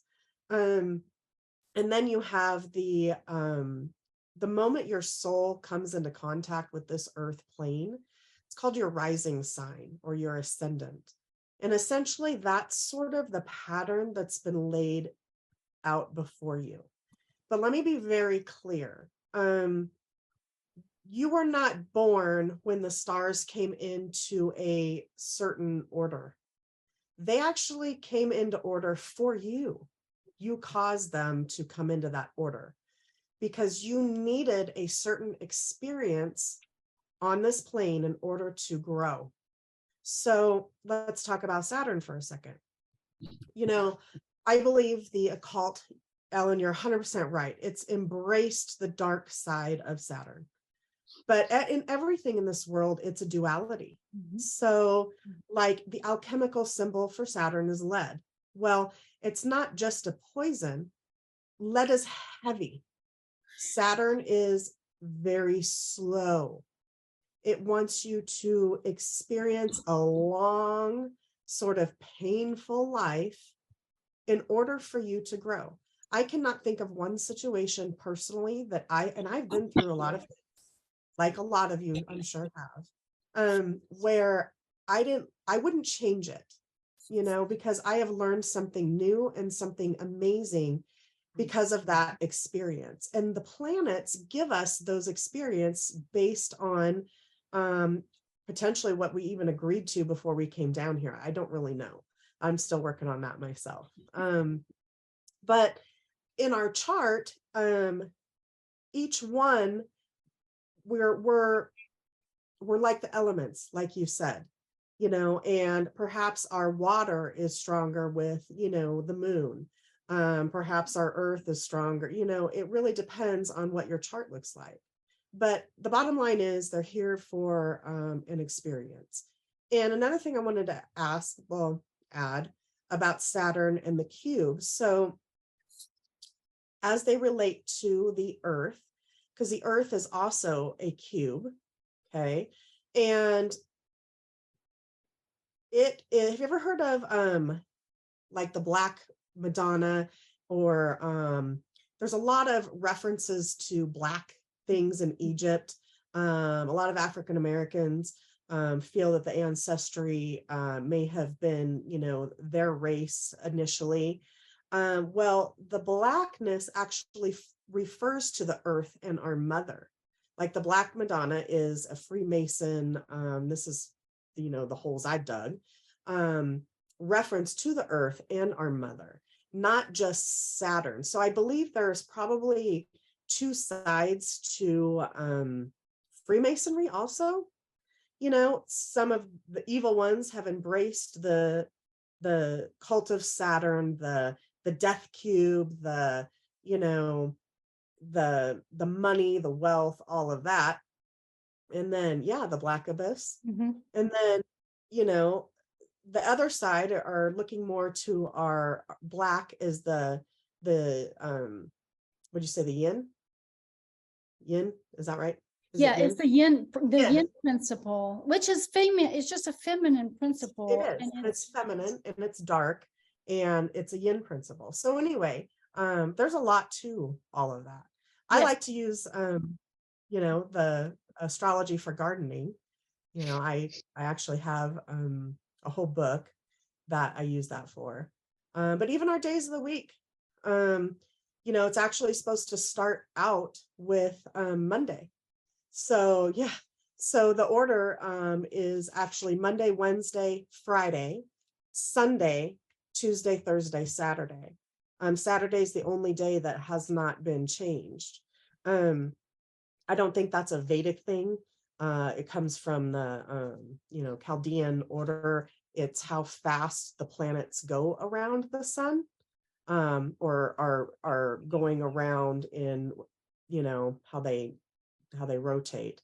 So lots and lots of stuff has been changed, and it is up to us to come to an awakening.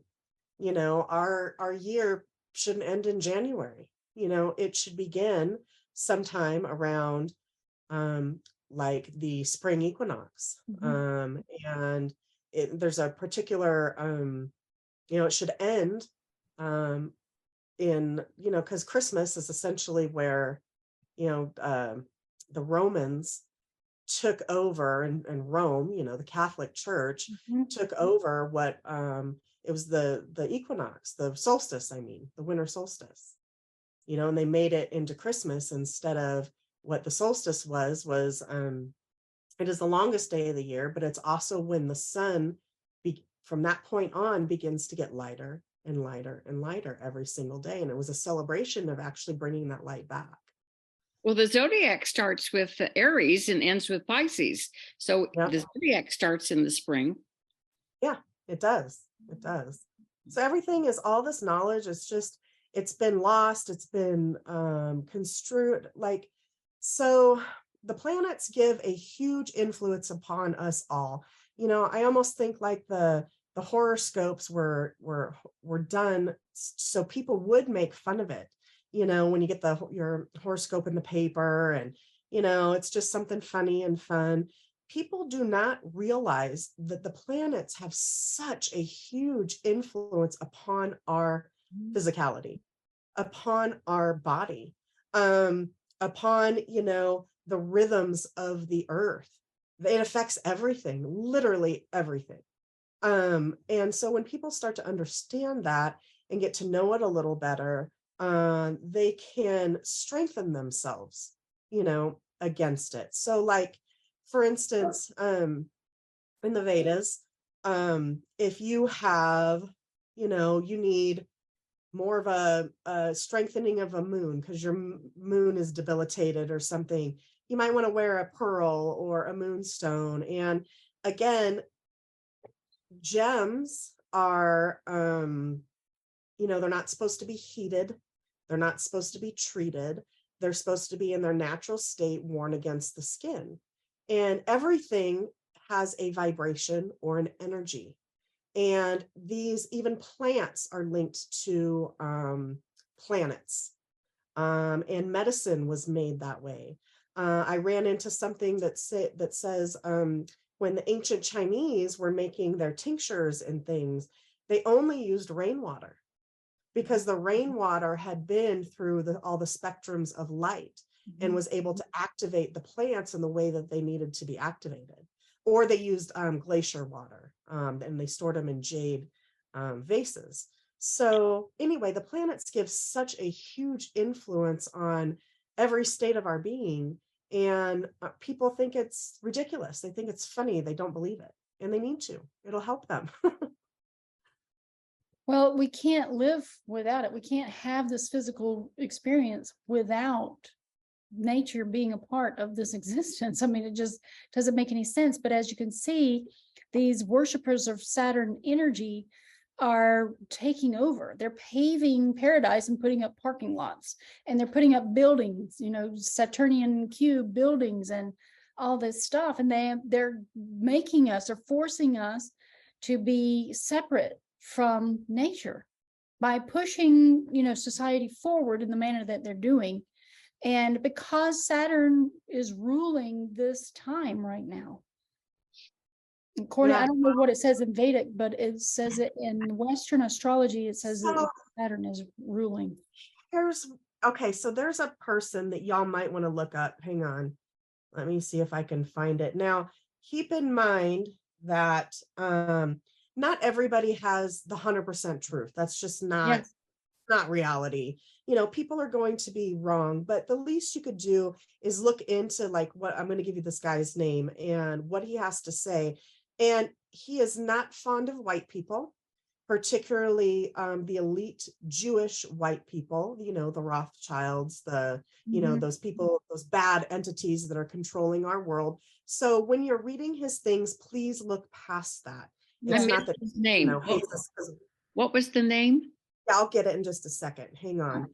Anyway, he goes down so many rabbit holes. And when you start really, you take and then you go and look, you look at it yourself, you're absolutely like, oh my gosh, this makes so much sense. It's Captain.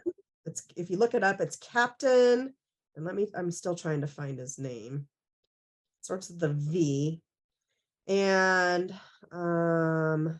it's his blog spot here. Let me go through here. I'm hoping I have it. It gives so much because he believes that the Vedic wisdom is the most ancient wisdom in the world. And it's interesting because even they say that their root race is some sort of like 7-foot tall white people with blonde hair or red hair and blue or green eyes. And that's where all of this wisdom actually came from. And then if you listen to his name is Robert Seffner, Sepher, yeah. Sepher, yeah. Sepher. Sepphner. Robert Seffner on YouTube. He goes into, and I don't know if he's doing it for an Aryan thing, but his information is very interesting, and it leads into exactly what this person is saying. So when you start putting this stuff together, hang on, I'm sorry, guys. I know about Robert. Okay, here it is. It's VADAKAYL,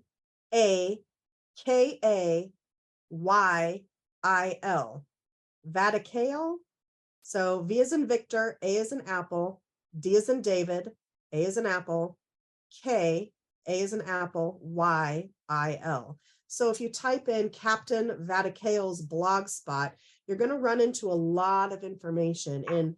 And he is a Hindu, and he has a lot of knowledge about his culture and where their information came from.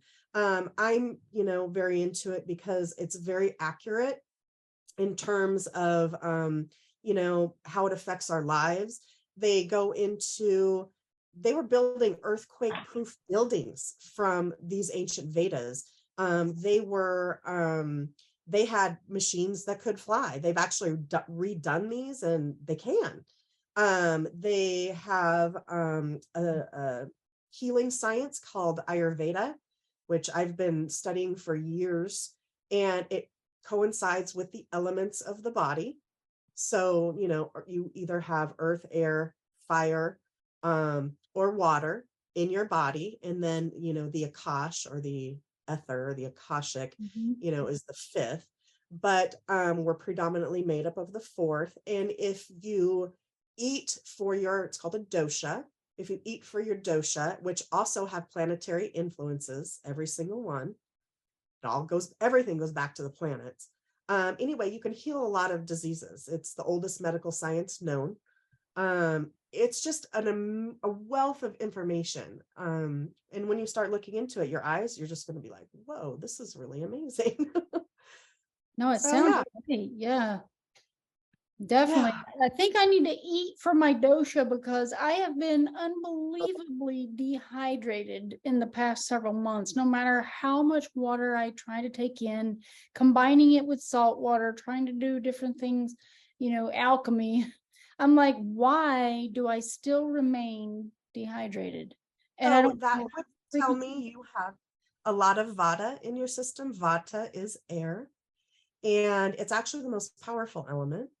And it can cause a host of issues. We are actually in vata season right now. It's dry, it's cold. So to combat that, you want to eat warm, moist foods. So Okay. you want to cook your foods. Don't even think about going on a raw diet, even though you're right in terms of eating the light. The plants are going to have the light whether they're cooked or not. Just so you know. So you want to eat warm foods, warming spices. And for vata, any oil is beneficial. You should probably oil your belly button, because the belly button is, you were in your mother's womb, all your nourishment came through there. We have Yes. millions, but lots and lots of veins in that area, and it's able to nourish our bodies. Also the soles of the feet, and as much of the spine as you can get to. Oil is very, very important this time of year. So, Yes. and then warm liquid. So, and when you're thirsty, don't drink cold water, warm it up. It doesn't have to be tea. It just is warm water. And it will help that. You can feel scatterbrained. You can feel anxious, stressed, and then you can get sick a lot easier. And it doesn't even matter if you are let's say a kapha person who is, or excuse me, like a pitta person who has a lot of fire in them. Even the pitta people during vata season will get cold and agitated, and even they benefit from warming things. And as to where, like during the summer, someone who's a pitta person would not want to eat a lot of warm stuff. They might get pretty irritated and angry. Anyway, that's very short. No, that's good. That's good stuff because we need to know, especially in India, they still hold a lot of these truths sacred. I mean, it's almost like these Saturnian death cult couldn't subvert India as much as they would like to have. And I believe it's because of the power of the mind, and especially like Tibet too. These people are constantly utilizing the power of spirit. So they can probably thwart actions from anything, that might be of a lesser power. But the British have tried to stop all that. They've gone in kind of like what happened to America with the Native Americans. They forced them in our English schools. They're changing, you get these, you have a lot of Indian people that are in the medical field, brilliant people, but unfortunately they were sent to Western medical school instead of following their own. Exactly. And it's sad that they're losing that information. And if more people, I always say, I call it change by choice. And if people choose to heal themselves in the original way, rather than the Western way, more people will be educated in that way because, let's face it, everybody's after money. I mean, it just kind of makes the world go round. But yeah, they're trying to change that over there. And slowly, they're losing all the information. And we need to get it back. So I recommend it for anybody who's interested. It's called it's for free and it's online. It's called a dosha test, DOSHA. And you want to, in fact, Ellen, I can send you a link to a pretty decent one. And it's just for your own. It tells you we're all born with a specific dosha, and we can get out of balance, or we may be a combination of doshas. And you might want to take a test now and then take another one in the summer based on how you feel. And it'll tell you how to eat, and even colors come into it. like I said, a super hot pitta person isn't going to want to wear red all the time. It's not good for you. It's just not. Yeah. So, I mean, again, we're going back to the alchemy of things with the yin and yang principle. That is absolutely everything in our existence. It sounds like it just ties right into what the Vedas have to say about that, because it's all based in the four elements. yeah, it The absolutely is. And the colors elements matter. relate to the planets Yes. and how they influence us here on this earth plane. Everything comes down to what the that influence is. Everything. Mm-hmm.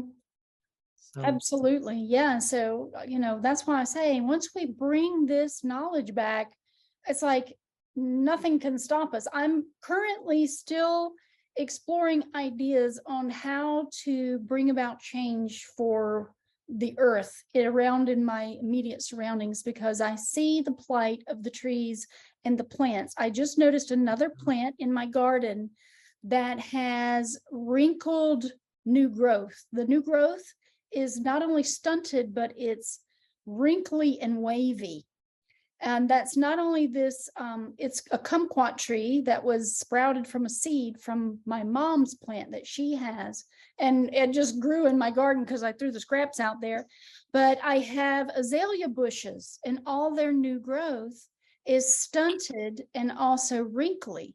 But over the summer, I noticed there were some cockroaches whose wings were wrinkled and shriveled.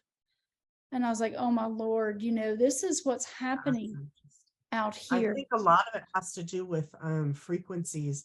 We have got to learn how to block or change these frequencies that are being put out. We are being poisoned. Yes. Absolutely 100%.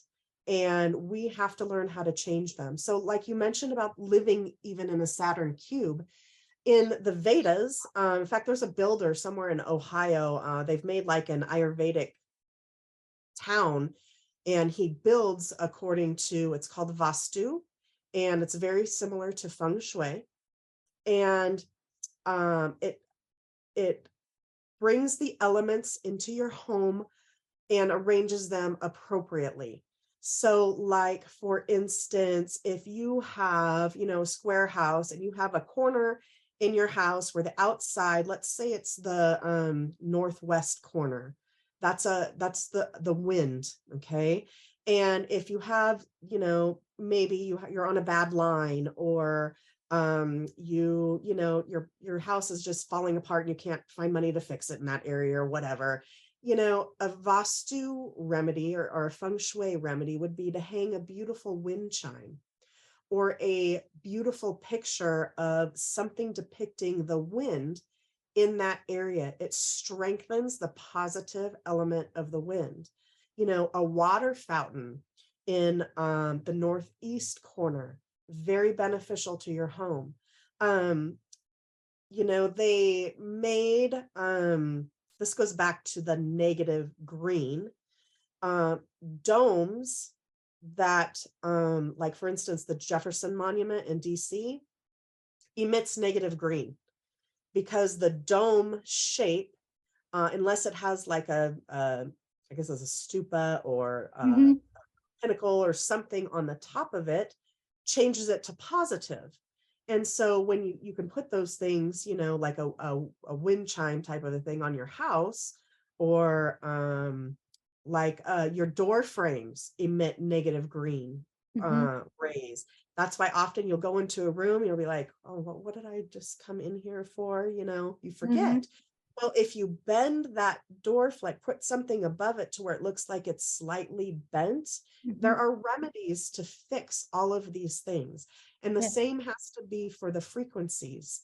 There are, crystals that help harmonize. There are all kinds of things, but we have to come up with something that everybody can do, to help people with this, so we can stop getting poisoned. So, and also to, you can do something so simple as to decorate your door in a different shape. Like with the Gothic cathedrals, they put the point, they have a curve at the top So you could actually paint lines or even place fabric or something to make that arch at the top, and it will change the energy of the door frame, say. Exactly. And also, so there's that thing called medicine wheels that the Native Americans employed. I was looking into that because, again, the medicine wheels are a circle of rocks, of stones, with the 4 cardinal directions symbol, which is the cross or the elements, it's in that kind of shape. But I think if you gave it power by saying 7 stones across and up and down in that cross shape, and then perhaps 7, in each corner to represent the 7 planets or the 7 days of the week. And, 7 seems to be some sort of magical number that can harness energy. And 7 times 4, that kind of idea. The numerology, I believe, is a very powerful aspect that we have not yet tapped into. And so using the magic number 7 and employing a energy wheel or medicine wheel could actually benefit people too, because rocks can be found everywhere. And you just create the circle of stones with the plus sign in the middle. And you design this by the 4 cardinal directions. Typically, the east matters, east, north, south, and west. And that determines the air, fire, water, and earth elements. So you just have to figure out, which direction it needs to point and all that. This is what I'm looking into currently, because I just started that today. But it's so something even that has been changed. So if you look at Vastu, which does the same thing with the elements. So like most people think west in is water. It's not. It's not water. It's actually a quadrant of northwest, and it's wind. And people assume that, so we need to get our arms around what even that is, because it's been changed. everything. And so in my mind, I'm like, okay, because I used to follow that too, the west is water and the 4 corners and all of that. And then when I started getting into Vedic, I learned that, wait, that's not exactly right. It's been changed ever so slightly. And when you change something, then the power you're trying to create doesn't work as well as you're intending. Exactly. So anyway. Yeah, no, I mean, we would love to have more information of what you have so we can discover truth together. Yeah, I'll send it to you. The colors they seem to be on point still, They do. The primary color, so they couldn't subvert that because that's too obvious, I guess. But I learned all that stuff in art. Yeah, colors even relate to planets. And then the metals relate to the planets, and gemstones relate. I'll send you the Vedic one that I have. You can send it to everybody. And it's very eye-opening. Yeah, all of this stuff. We just got to reel it all back in and pull it in, because it was compartmentalized. It was, thrown and scrambled, scattered, smothered, covered, Yeah, exactly. It's like, wow, it'll make your head spin, all the information. We need a manual with all of this information in it, because there's Wouldn't that be amazing? Well, that's what I'm making. I'm calling it the Prisoner's Handbook, and it's like a manual for people. And I've been working on it for like about a year now. And I'm putting together, things that people can do, like a fire cleanse and a water cleanse. And, and I'm even studying conjure. I'm not saying, like, for instance, people who do voodoo, oh, that's bad, that's evil. I'm looking into everything. Yeah. And right now I'm looking into conjure, and well, it was months ago I was looking into that and what they use to help cleanse their atmosphere and cleanse themselves. And I'm putting all these bullet points, and so someone can read this and go, okay, this makes sense for me, doing a fire cleanse versus, taking a bath and coffee. You know what I'm saying? Whatever resonates for you is what's right. Your soul, your mind is telling you what's okay for you and what is going to work for you. but yeah, I'm trying to put all this together for everybody so that people can help themselves and open their eyes, hopefully. Well, everything that we're doing now is helping in some way. At least we're seeking to find solutions to the problems we're facing. And if you guys want to know, let me turn off my background. If you guys want to know anything, if y'all are into gardening or you know, wanting to work with nature, basically. Rudolf Steiner, of course, was a very prolific and profound person to know in the realm of biodynamic farmings. Now, this book is not by Rudolf Steiner, but it employs his works. It employs the knowledge, the sacred knowledge that has, you know, almost been lost to our society through farming practices of utilizing alchemy of nature and the planets combined to then create a very balanced and harmonic world for nature. So I'm going to be diving deep into this book because I see the plight of my yard again. I know that copper is also very important and can be utilized in very beneficial ways for plants by taking a solid copper rod and driving it about 3 to 5 feet into the ground, then attaching a spiraled coil of copper wire to it clockwise, and then attaching that wire to the trees and plants clockwise in a certain number of times, that it can bring the plants back into balance. That easy, but it increases the yin principle for that plant, which it so desperately needs, because look at the cell phone towers that are being erected. They are using the fire principle with not only their shape, but the metal that they're constructed of. Then they're emitting more fire principle into the air, throwing the balance of frequencies off kilter. This is happening everywhere, continually. And now the soil is suffering because of the imbalance, because all of that fire principle is now going deep into the ground because they're spraying more fire principle of the heavy metal particulates into the atmosphere to rain down with their false rain that they create through frequencies, to, you know, drive that further into the soil to destroy the biology of the soil.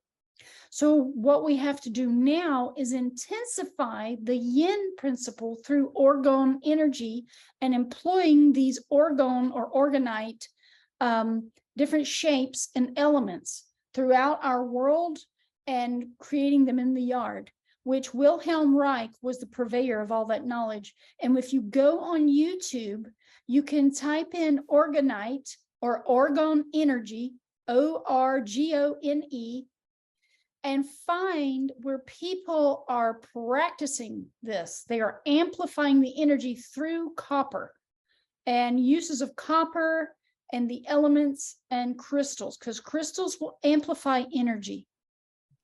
And then spiraling the wire around the crystal and encasing it within metal and sand. There's layers like a cake that you then cast in the epoxy resin or the resin they use for fiberglass.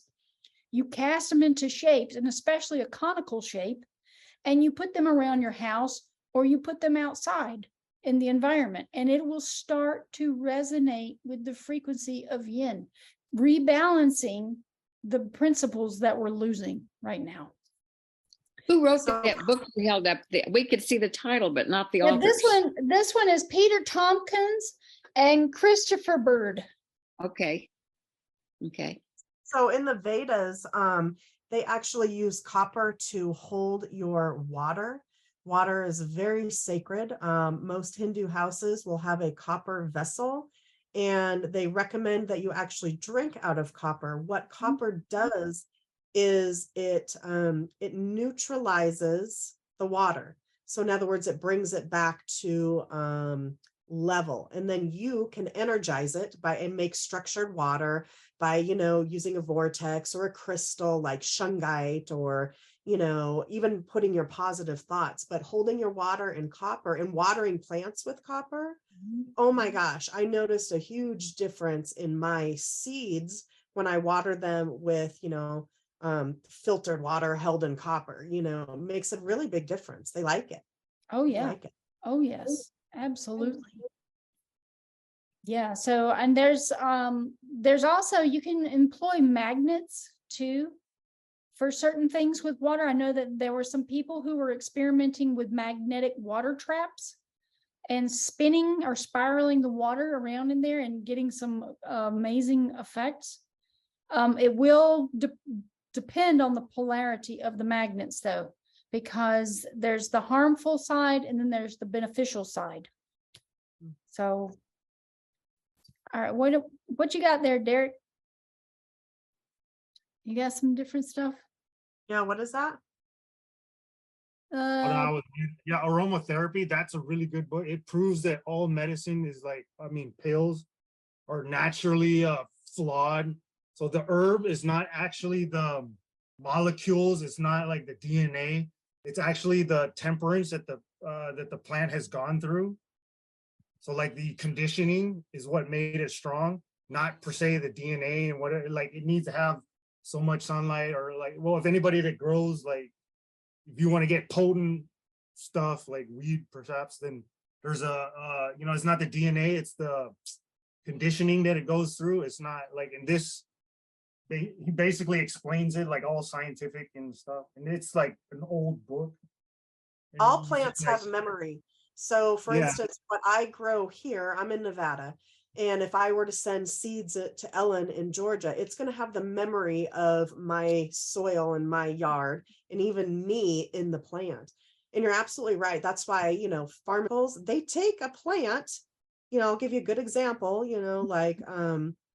they'll take something for blood pressure. They'll isolate what they think the compound is that brings down the blood pressure. And it does. Okay. But they're leaving out all the plant wisdom. The plant has, your body recognizes the ethereal force of the plant they left out, basically. Exactly. And so now, you might have low blood pressure, but your skin might flake, your hair might fall out, you could die in your sleep, all the 100 side effects or whatever. And then, but most people, you could just take hawthorn. Hawthorn, I've taken it for my blood pressure, it works amazing. And this knowledge has been lost. It's lost, and people believe in everything, and you're taking this stuff. It's terrible. So there's two sides to everything, I guess. But yeah, you got to do what works, but to a certain degree. Yeah. But the basic crap that they force down your throat is just that. It's no good. It's black magic. They're selling you poison and telling you it's good for you, but they indoctrinate people to serve it up. So we're attacking ourselves basically. Yeah. Through the lack of knowledge. This is the They said problem. too, the body can heal itself. They tell you that that's true, but they don't say that you have to have a healthy functioning body. They left that part out. Well, yeah, you can't be eating things that are chemically laced and poison. Your body needs a little help. Yes. And, it's ludicrous that people think that their body parts are separate from the whole thing. It's all one unit. So you're poisoning the whole thing, or, it's affecting the whole thing. I don't know. It's ludicrous. And the thing is, you try to tell people these things, I use my parents as a very good example. They're so indoctrinated. I'm like, take grapefruit seed oil and it will fix it. And they can't, unless it comes from a certified, they can't wrap their head around this. It's so sad. And so many people are in that mindset. And it's like, so how do we break through to these people that have just, I believe we are going through a cycle, like Ellen, according to this guy I told you about, the age of Aquarius won't start for another 150 years, supposedly. I'm not a mathematician. I don't know. Some people say it started in the 1800s. I really don't know. All I know is I do believe that things are changing. More people are in fact waking up. You know, even I have a 15-year-old and she's bringing to my attention, she was watching the Black Mirror. She's like, Mom, you know, is that, you know, I'm like, sweetie, yeah. that's your future, you know, and the young people, even though they're this close to their phones, which is being done on purpose, Mhm. they still have the potential to awaken. And other people are awakening who I never in a million years dreamed would. And so I think, you know, something is going on with our sun that is allowing us to do that. So we just have to get the knowledge out there in a way that doesn't scare people Yeah. off. I don't really know how to do that necessarily. You Well, don't that's- have to. You don't have to do it. They'll do it on their own. It's true. I mean, yeah, I mean, There is a lot happening. A lot. people That's will, you know what it does though, Kara? It plants seeds. Even if a person doesn't believe in the moment that it's, you know, served to them, that they can come across the information, they may come across the information again later. That Right. then, you know, encourages them to look deeper and to ask more questions. So if that's all it can do, then that's great. Yeah. I mean, There I is a even put- mental pollution and that needs to be cleaned as well. I think that's like, you're saying, how do you do it? There's a mental pollution and we can start at identifying it and then what we can do as a group later, like, you know, I think that's, you know, you got to think start this somewhere. whole situation that we just went through, you know, was done for a purpose, obviously, but I think it actually had the opposite effect and it woke a lot of people up. And Yeah, sink or and- swim. You believe it and you die. And if you're dying, then you better do something or you're gonna die. yeah. You know, I mean, I was even Manifestation putting is very things- hard. I was even putting stuff about, you know, heirloom. I put it under free seed saving under, you know, in Craigslist so that people would read about GMOs, and I put it in very simple terms so people would understand about heirlooms and about, you know, that I just wanted people to read the information, Yeah. you know. I don't know. People have to get off the TV and stop watching the news and worrying about Trump coming back. You know, I already gave that up a long time ago. So, So I was reading, there was this lady, Ellen, did I send you that video where, anyway, she said that you can there's a bath you can take that has, borax, Epsom salt, baking soda, and bentonite clay. That's supposedly, trisodium phosphate too. yeah, I don't know. It was, let me make sure I have that right. But anyway, has a similar, very similar. why Yeah. do you think they want us to go in? Because we have the power in us to heal. Whether we want to believe this or not, you have to worry about healing yourself. absolutely. Well, this lady said that baking soda, borax, Epsom salt, and bentonite clay in a bath. And I don't know if you had to do one a day for a week or whatever. I do know that bentonite clay has a charge to it when it's combined with water. It has some sort of an electrical type of a charge. So I'm wondering if this combination does something to neutralize some of the negative effects of that. And I'm hoping it really What we does. have is a because- trisodium phosphate. Let me get that correct. And so, but he said, Tony Pantallersco says you need to use very hot water so that it opens your pores so that you can like push out the toxins. Huh. Like, So- basically there's toxins like in your skin, little chemtrails and all garbage. Yeah. Oh whatever. yeah, absolutely. Black 5G active. So this stuff will kind of open your pores. So what And then what is like, you the kind stuff of push it out. So trisodium Yeah, phosphate, it's TSP. all kinds of It's salt, actually- sodium, baking soda, like neutralizes Yeah. pH. So all these things are in Epsom salt. Those are like the salt of the earth. That's like the healing, you know, Mother Earth healing, basically. Do you put them in equal amounts? With this one, I just use a little, like a little teaspoon. Epsom salt, like a lot, like 90, 80%. Baking soda, like 20%. Pure gum spirits. that'll, and you're like in the hot water, you just soak for like an hour, a half hour to 40 minutes or an hour. That really opens everything up.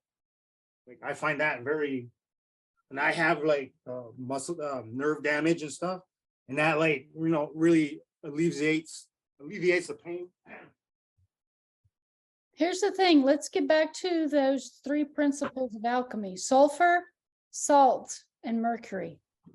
Salt is a representative of crystalline structure. It is the body, it equates to the body. But we need different salts to actually function with our cells. So sea salt is very important.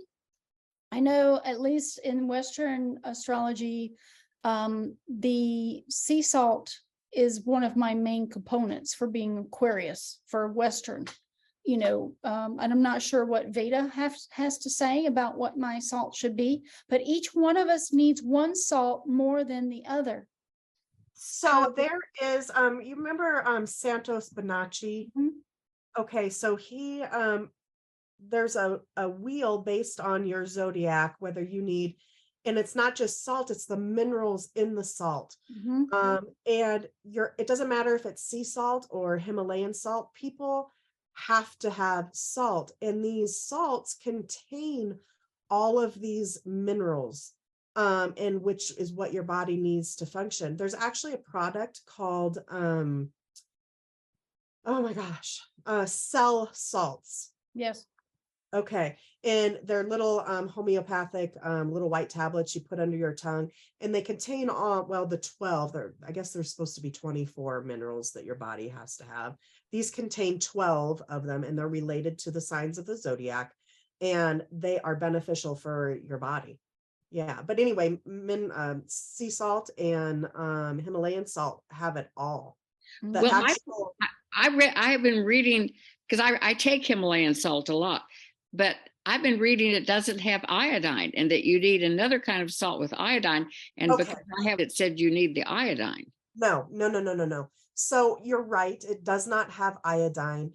There are certain pockets of the United States that had like no iodine in the soil. And so if you want to take iodine, you know, take kelp or something.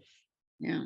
White table salt, even the Morton's that Yeah, says yeah. sea salt, it's poison. It's not You salt. can see Well, it. that's why I went to the Himalayan and some of the other kinds of Yes. there's a Celtic sea salt, I think, that I have. And There's Celtic. Don't they have and, arsenic in it? The Morton? Celtic. They use it Celtic as a sea salt is preservative better. salt column. Let me tell There's you a something Chinese that I version. investigated about Himalayan salt. Himalayan salt is not from the Himalayas. where Where is are it they from? finding it from? It's actually from the west. It's like west of the Himalayas.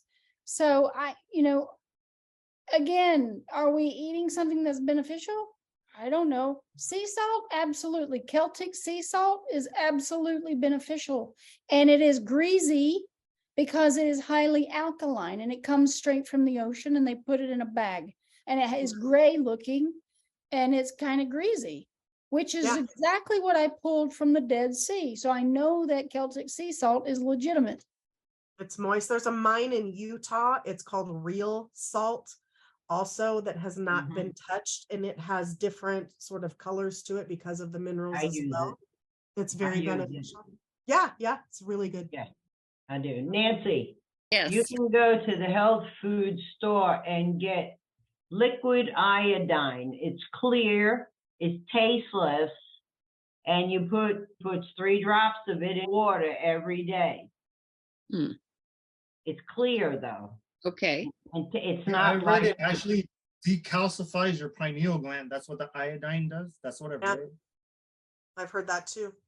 Yeah, this one I got from the health food store, and it's Life Flow, but it's clear. Okay. All right, Thank you. you're welcome. I've been trying to get that information to you for a bit, but in every shape and form. Someone had a appreciate that. question about problem. the bentonite clay.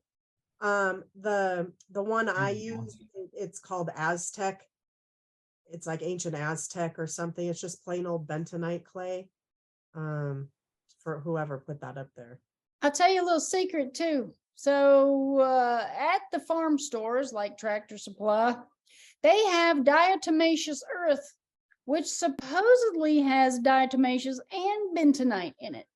And I take those on a regular basis when I'm drinking my fiber. I will add a spoon of each to my drink and drink it down because it has different magnetic properties. Again, we're working with alchemy. When you're eating earth and drinking water, you're then intaking more of that yin principle. So it becomes magnetic because water's magnetic, and it starts to draw out anything of a positive, like positive ions. They like to stick to it. So it pulls it out of the digestive tract and out of supposedly the bloodstream. You know, it's kind of magnetic in a way. I've heard that too. And Ellen, if any of you are doing cleanses, I would wait until the spring. The springtime spring is actually like February. So like February 2nd, like Candlemas Day or whatever they call it, start in the spring and do your cleanses. And when you're doing that, you want to incorporate herbs that are coming up at that time. Something that comes to mind is dandelion. Very beneficial blood cleanser. And Ellen, like you said, the diatomaceous earth is really good at pulling out a lot of yucky stuff. Yes. Dandelion helps again, and the dandelion root and leaf actually blocks that. So I've read. Where'd you get that? That's great. I follow Patty Laggard. She's like a natural path, and Really? I heard it somewhere there, and also from some South African studies. And my friend is like an herbalist too. She lives in South Africa, and then she told me about the dandelion. Yeah. So I've heard it from multiple sources, and it all says the same thing. It's What's her last name? Well, Patty Laggard. She's online. She has like classes and stuff. She's a vegan, or she's a raw vegan, so she teaches the natural side. That's great. Yeah, I would love to hear what she has. They're going to use sound and vibration to control people. And millions of people, supposedly, you're going to be, and it's supposed to happen within the next, by 2024, or at the latest February or March of, that following spring. And you're going to notice people will freak out for no apparent reason. And you'll just be in line at the grocery store and someone will wig out. I'm already having that. I have weird people just yelling at me in the street. They did Yeah. it twice when I just went out this morning. They just started yelling and screaming. I'm like, okay, so people are going to start noticing that. And that's what I was told, that it's going to be used as a control mechanism using sound and vibration. And that person also said you can use aluminum foil to make yourself almost like a Faraday cage to like block it out, like sleep with it, like around. Copper is the best, but yeah, you can have like, I use those like little space blankets. Yeah, yes, absolutely. It can work like in a pinch, but yeah, exactly. Yeah, they're cheap. Exactly. You can go in Walmart.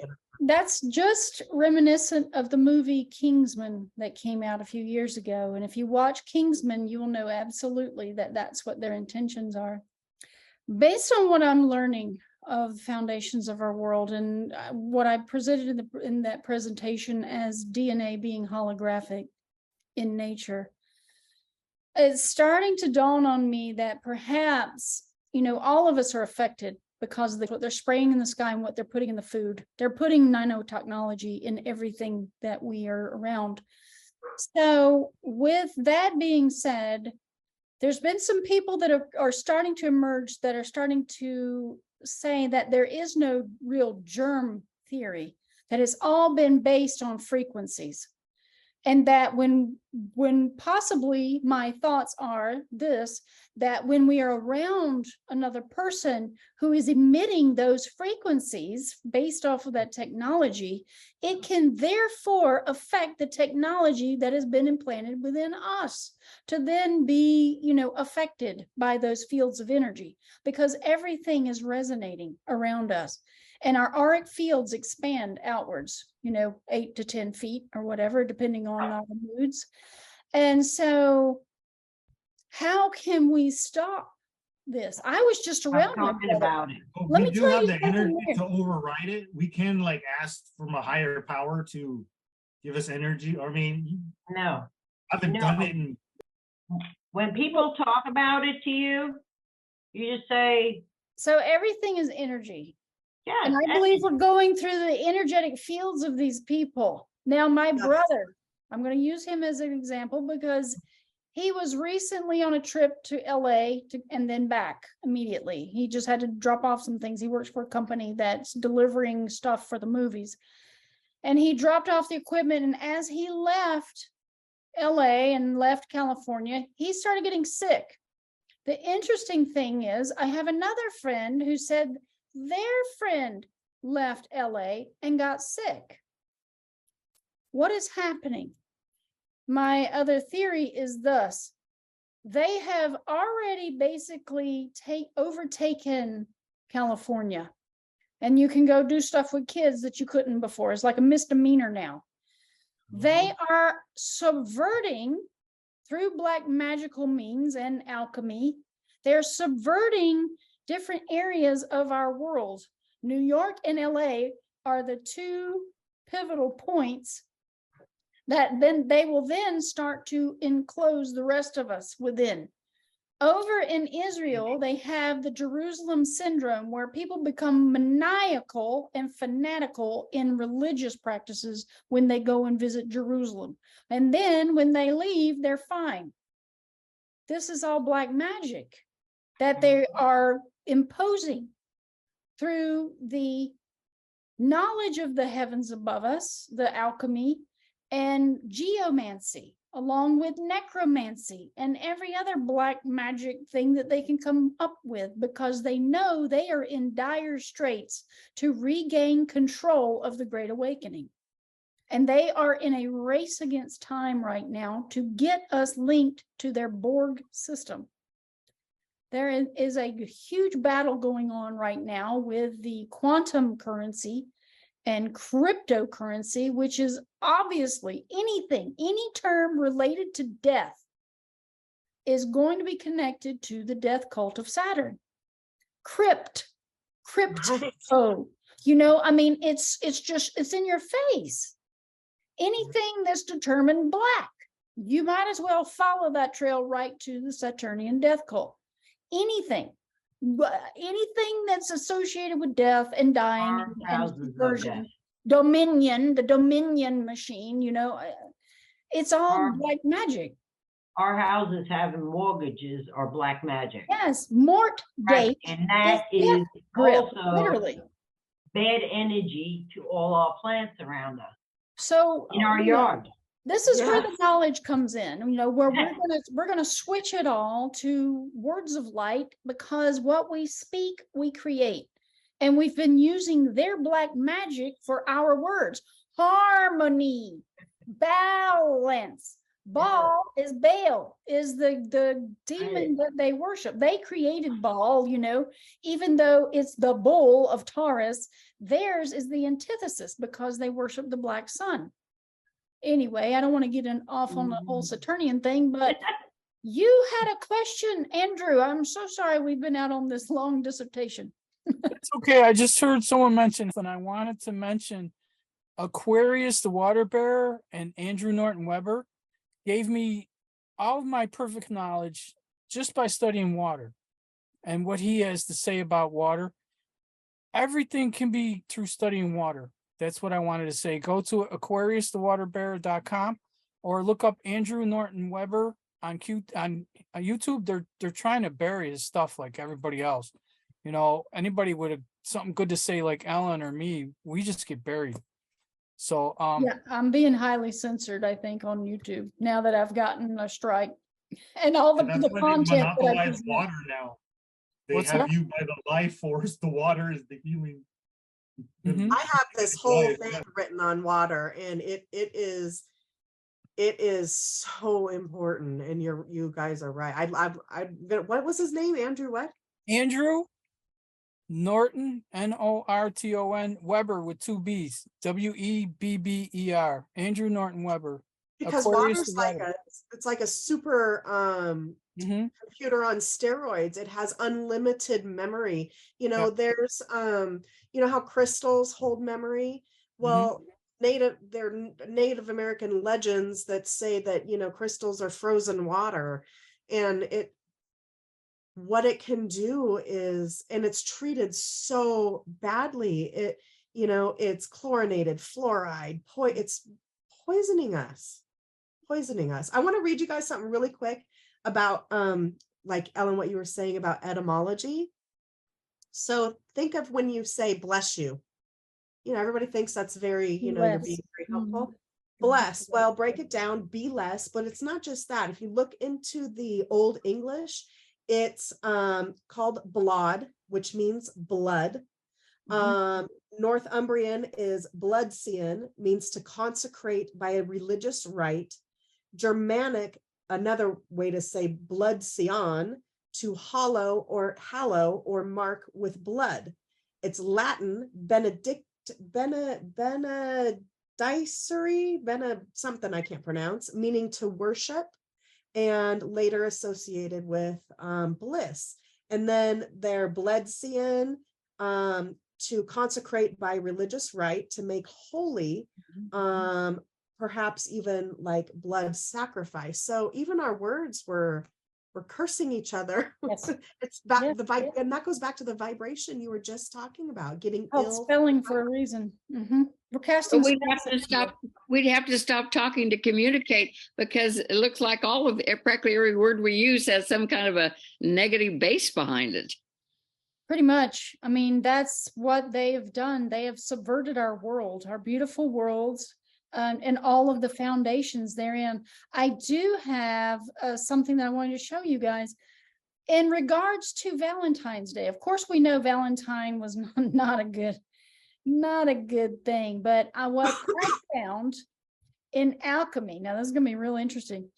What I found in alchemy was a symbol. Let me show you this symbol. I'm going to pull all this stuff up and then I'm going to screen share with you guys. Yeah, you're going to just be like, what? This just proves, you know, that we really need to start dialing back in what we shouldn't be saying or worshiping or showing, or, you know, more awareness is key. All right, here we go. I've got it ready. So let me go to Zoom. I had to share screen. Vitriol. Get this, okay? Vitriol is used as a chemical compound in alchemy. And vitriol, the definition is, I got little boxes in my way, you know, I'm constantly having to move these things out of the way. Let me show you what its alchemical symbol is. See this heart right here? This is vitriol 3. All right. Now get this. Let me see, where's the vitriol definition? Look at this, Valentine's Day. Vitriol, bitterly abusive feeling or expression. Wow. That's Valentine's Day, y'all. Vitriol. Oh my. And it's red, which is blood, which is the root chakra, which is the lower states, because the heart is represented with green.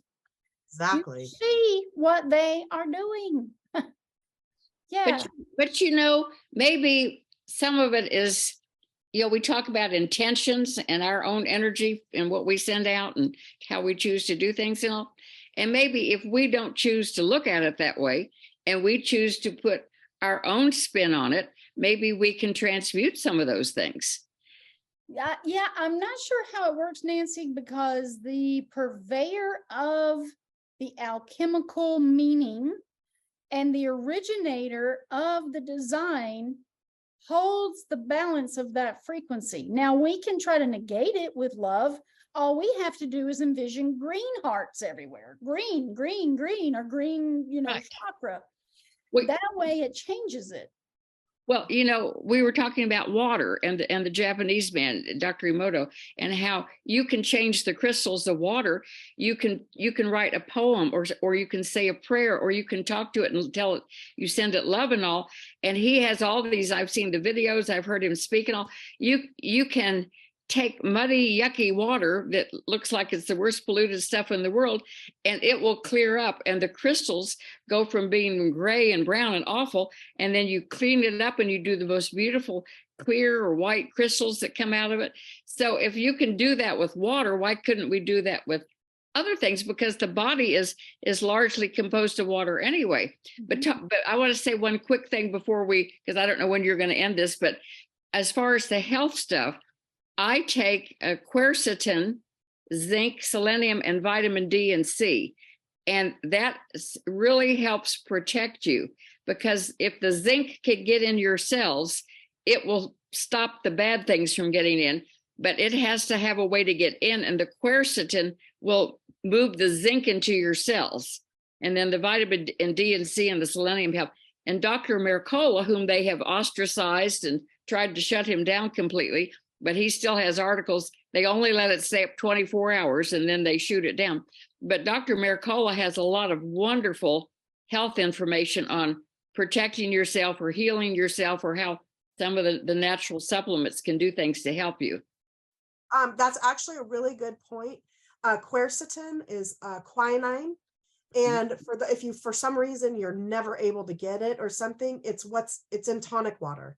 Real tonic water. You can just go to the grocery store and buy it if for some reason Amazon were to shut down, or the whatever health food stores, or no, that tonic water only has 3%. Of what you do is I make it.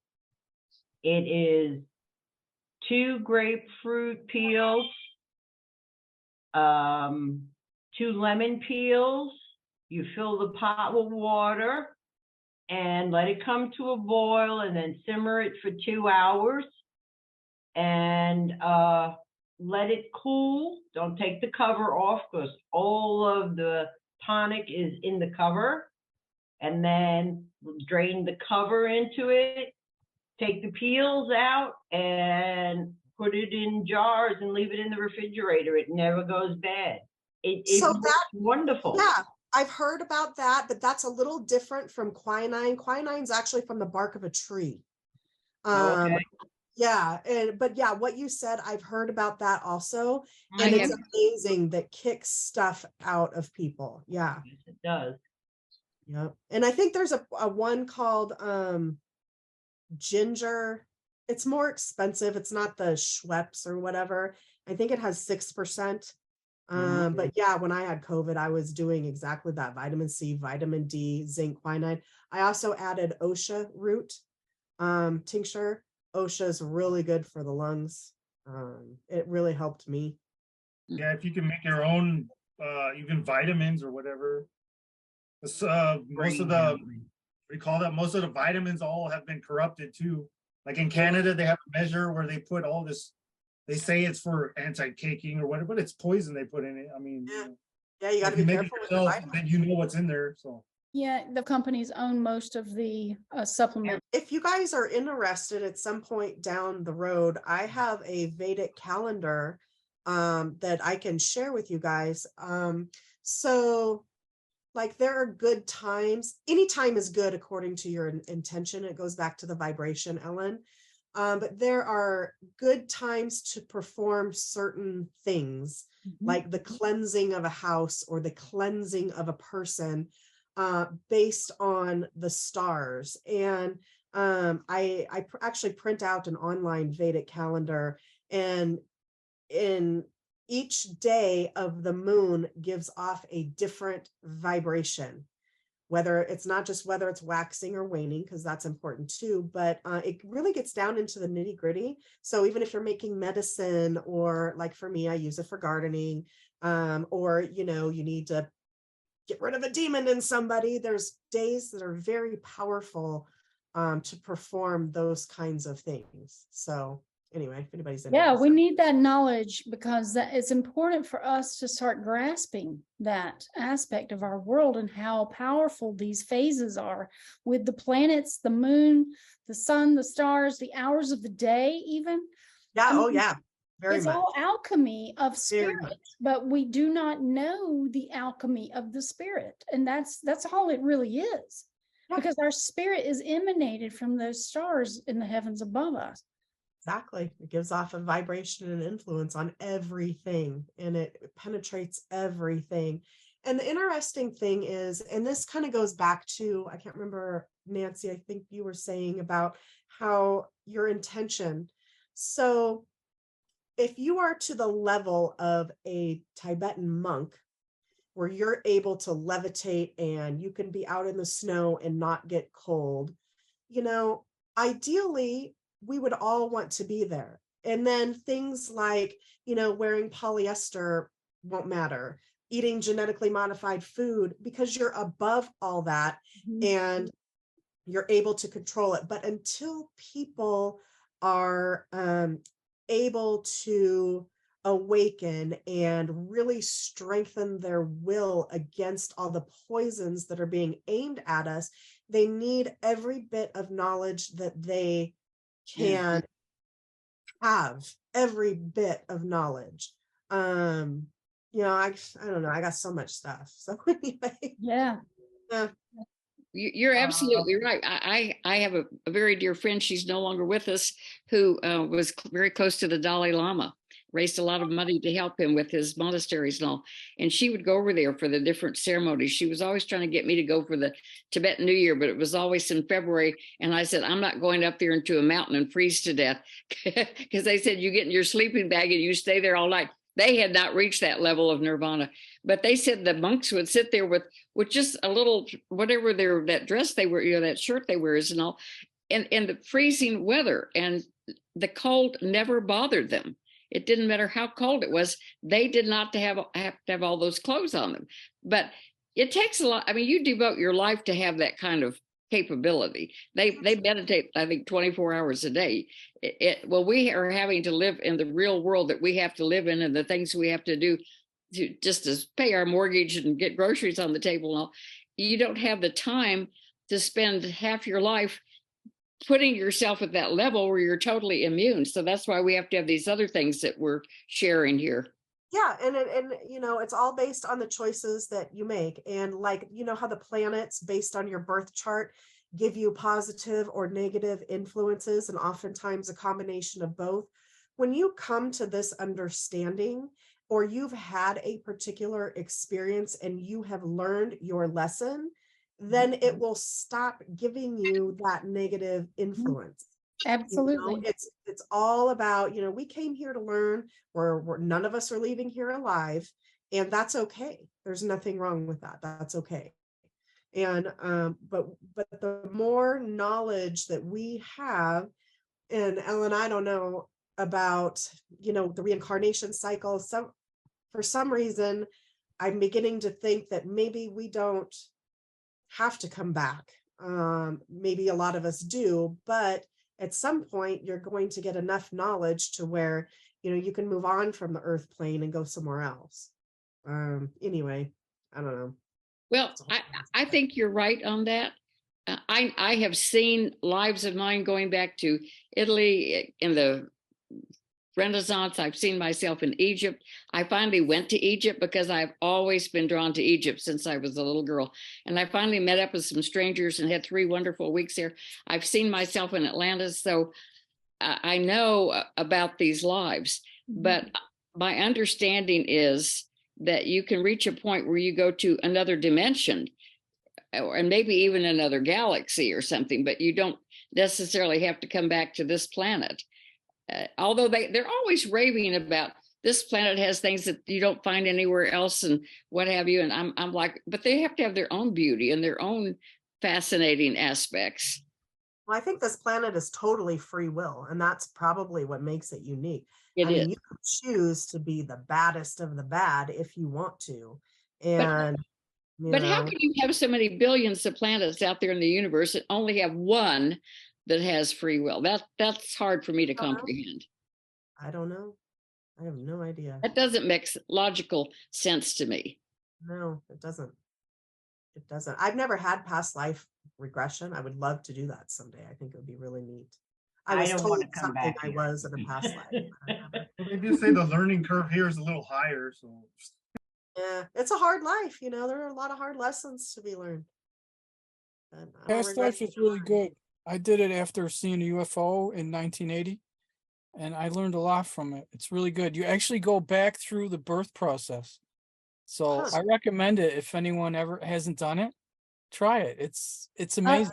I'll say this, it's also, each experience is unique to the person. You know, that's one of the things. You might not experience the birth process. I've only had maybe one or two of my clients that experienced that. Oh, you But do you that? know, it's just going to be different. You do past life regressions? Yes, I do Dolores Cannon's work. Huh. I'm so sorry I had to cancel that appointment and not go see her when I had that opportunity. But maybe, but if I was supposed to have been there, I would have, right? Oh yeah, of course. But I cannot express it enough how amazing it truly is, really. Having done it, you know, several times with other practitioners where, you know, where we just practice on each other. I've had 3 different past lives. And what seems to be the pattern is that I manifest or appear in a physical form every age, like once during an age. That's the kind of the pattern that I'm starting to pick up on. And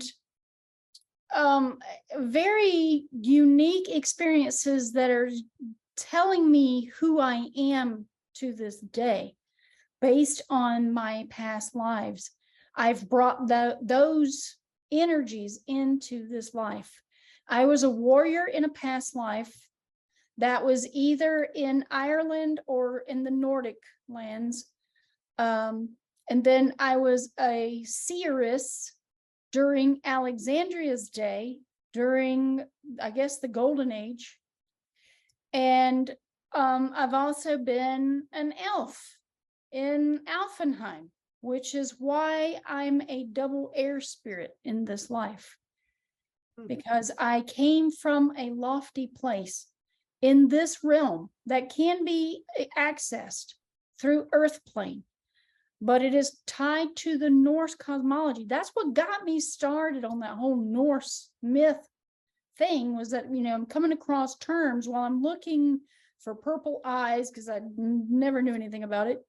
Found out that it's one of the rarest eye colors, along with red eyes, which would represent the demonic realm, I guess. I don't know how it works, but I, you know, came across some of the terms used in Norse cosmology of Yggdrasil while researching elves. And when I saw that it incorporated Hel, Hel, and Niflheim, I was like, wait a minute, you know, time out. What is this? Why, like, these words are being used and we have these terms in our world today? So I dove in and I was like, okay, so there's obviously a reason why they're coming up with the Thor series and, you know, the superhero, you know, the hero's journey. Everybody's on one, you know, we're on the hero's journey trying to discover ourselves and all this, who we are. You know, all this stuff has started coming together and click, click, click. Here you go. Here's Yggdrasil with Alfenheim, which is up. It's part of the air principle of our existence. It's in the lofty places because that type of energy lives in higher realms, and they're getting closer and closer to Asgard. As you go up in your spirit, if you are, you know, part of this cosmology, obviously all of us are right here in this moment, but you begin to ascend to higher planes in this existence.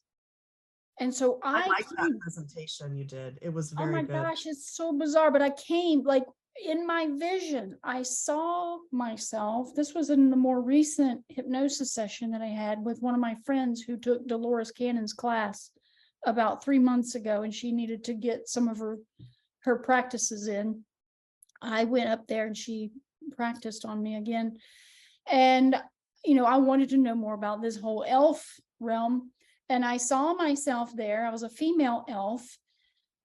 But the interesting thing about it was almost like I left a placeholder there in Alfenheim in order to descend into this realm today to help with the Great Awakening.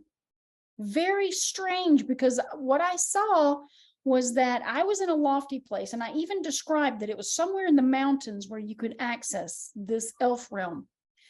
And I don't know what set of mountains, but it was almost, I saw myself as like a shadow type outline of myself. It was like a shadow see-through. And I was sitting and I became still, and there was a ladder that was dropping down. So my subconscious was telling me a story about how I came here, and that I left a placeholder in that realm, and I will go back there when I'm done with this incarnation. I've heard we can do that we can fracture, I guess, ourselves and be in several different areas to do X, Y, and Z. The person outside of space and time, so it exists simultaneously. There is only one time. The time is now, but like the way your mind perceives it is like, oh, we have to live this life, and then that's what I've come to accept. There is only one time. It's now, not like. Well, I was told by the same person that told me about that I was a healer my past 3 lifetimes. And he actually gave me a book to read called The Welsh Healer. And apparently I healed people using my hands or something. And I'm trying to because my whole life, ever since I was little, I've been into herbs and outdoors and all that stuff. And I'm trying to understand it. Well, if I was able to heal what he said were thousands of people over probably the past 3 lifetimes, why can't I do that today? Like, I guess I'm not understanding why I have lost, because in the book I read, that's what the girl could do. Why have I lost? Believe it. You have to believe it.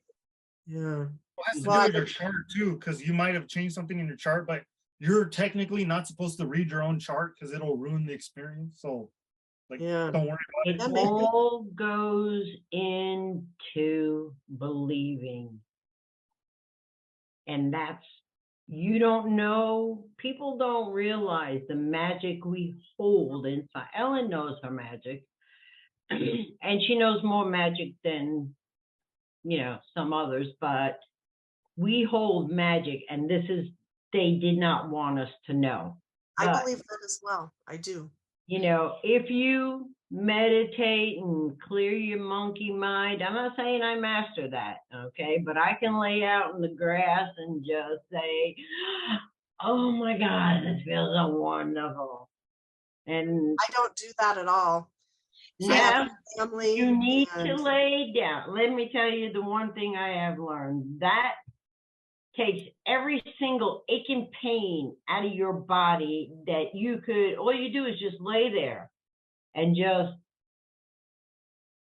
lay there, and you'll feel all the pain go away. Well, I'm always actually grounding yourself. Yeah, I do. Electronically grounding yourself. If you have a headache, go stand barefooted in the grass for about 10 I do seconds. that. Yeah, and it does help. Yes. Young lady, you just don't believe yourself. Well, I haven't actually meditated. If you would meditate on a daily basis, and then if you have some other like-minded friends around. Years ago, when I first got interested, we started a group. I had met an Episcopalian priest, of all things, in Atlanta, who was teaching classes on metaphysics. And I wanted to join his group, but he said, we have 30 people. We're as large as we can get. If you can get me 10 people, I'll start a group for you. And I got 20 men and women. This was back in 69. And one of the things he had us practice was healing energy. And we would hold hands going around the circle, and we would imagine the energy flowing through our circle and building as it went. And then we would, if somebody didn't feel well or something, we'd put them in the center of the room and we'd focus the energy. And then I learned I could start getting my own energy up. And I was around somebody who would have a headache or their back hurt or something, and I could put my hands on them and you could feel the heat. And in fact, a good practice is to take your hands, even your own hands, and you put them together and then start seeing how far out you can go. Yeah, and that I can do. feel the heat. And then you that heat, you project the healing to them. So if you would just believe that you can do it and start practicing, you might bring all of that ability back. And maybe that's one of the reasons you're here. Maybe I'll try it, like it doesn't hurt. Like I said, I got into sound therapy. I bought all the tuning forks. I just knew it was important and I had to learn how to do it. And so I did. And, because I really want to help people.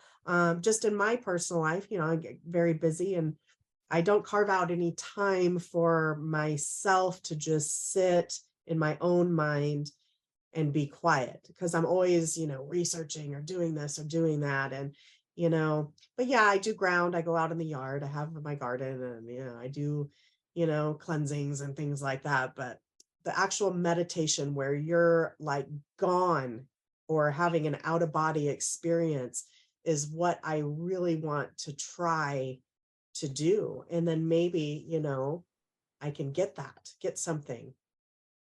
And then, yeah, the Sri Yantra, that's huge. You're supposed to look at that when the morning, when you wake up, you're supposed to meditate on that symbol. I would suggest doing it as many times as you need to. If you have any time during your day, meditate on this symbol. Now, the key to our own awakening is to talk to our own DNA, to talk to our body parts, to talk to everything about ourselves, and to activate those dormant things that are inside of ourselves. It becomes with belief, but when you speak the words, because remember, the word is God, and it is a sound frequency.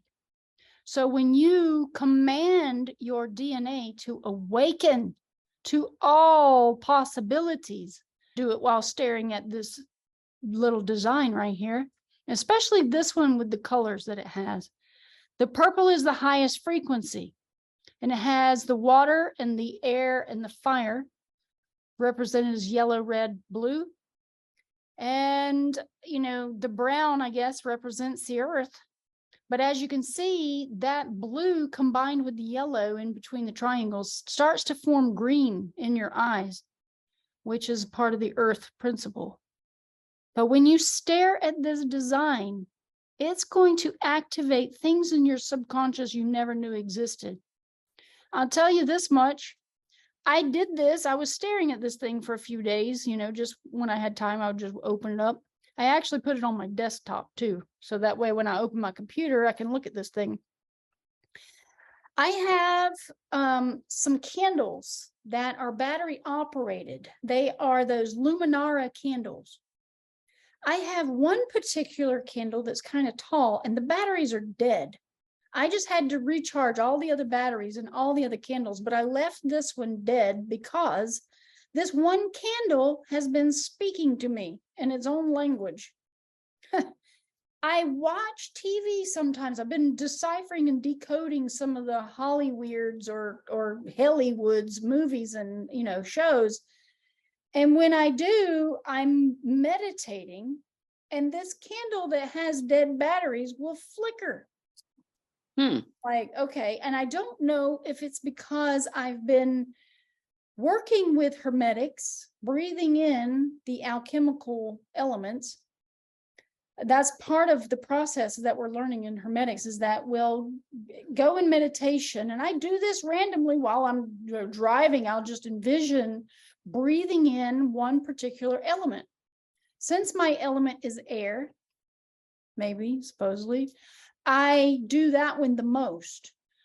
But I've been doing fire and doing water. I haven't even done that much earth, which I probably should focus on. But breathing it in, imagining that element to the point that you fill yourself up with that particular element. This is in Hermetics. This is what Franz Barden teaches you. I remember that book. Yeah. You meditate, you breathe in, and you imagine the air coming through your skin. It's called PORE, pore breathing. So you're breathing through all the skin and the pores of your skin, whatever particular element that you're focused on at the moment. You got to do one at a time. So he recommends starting with 7 inhalations.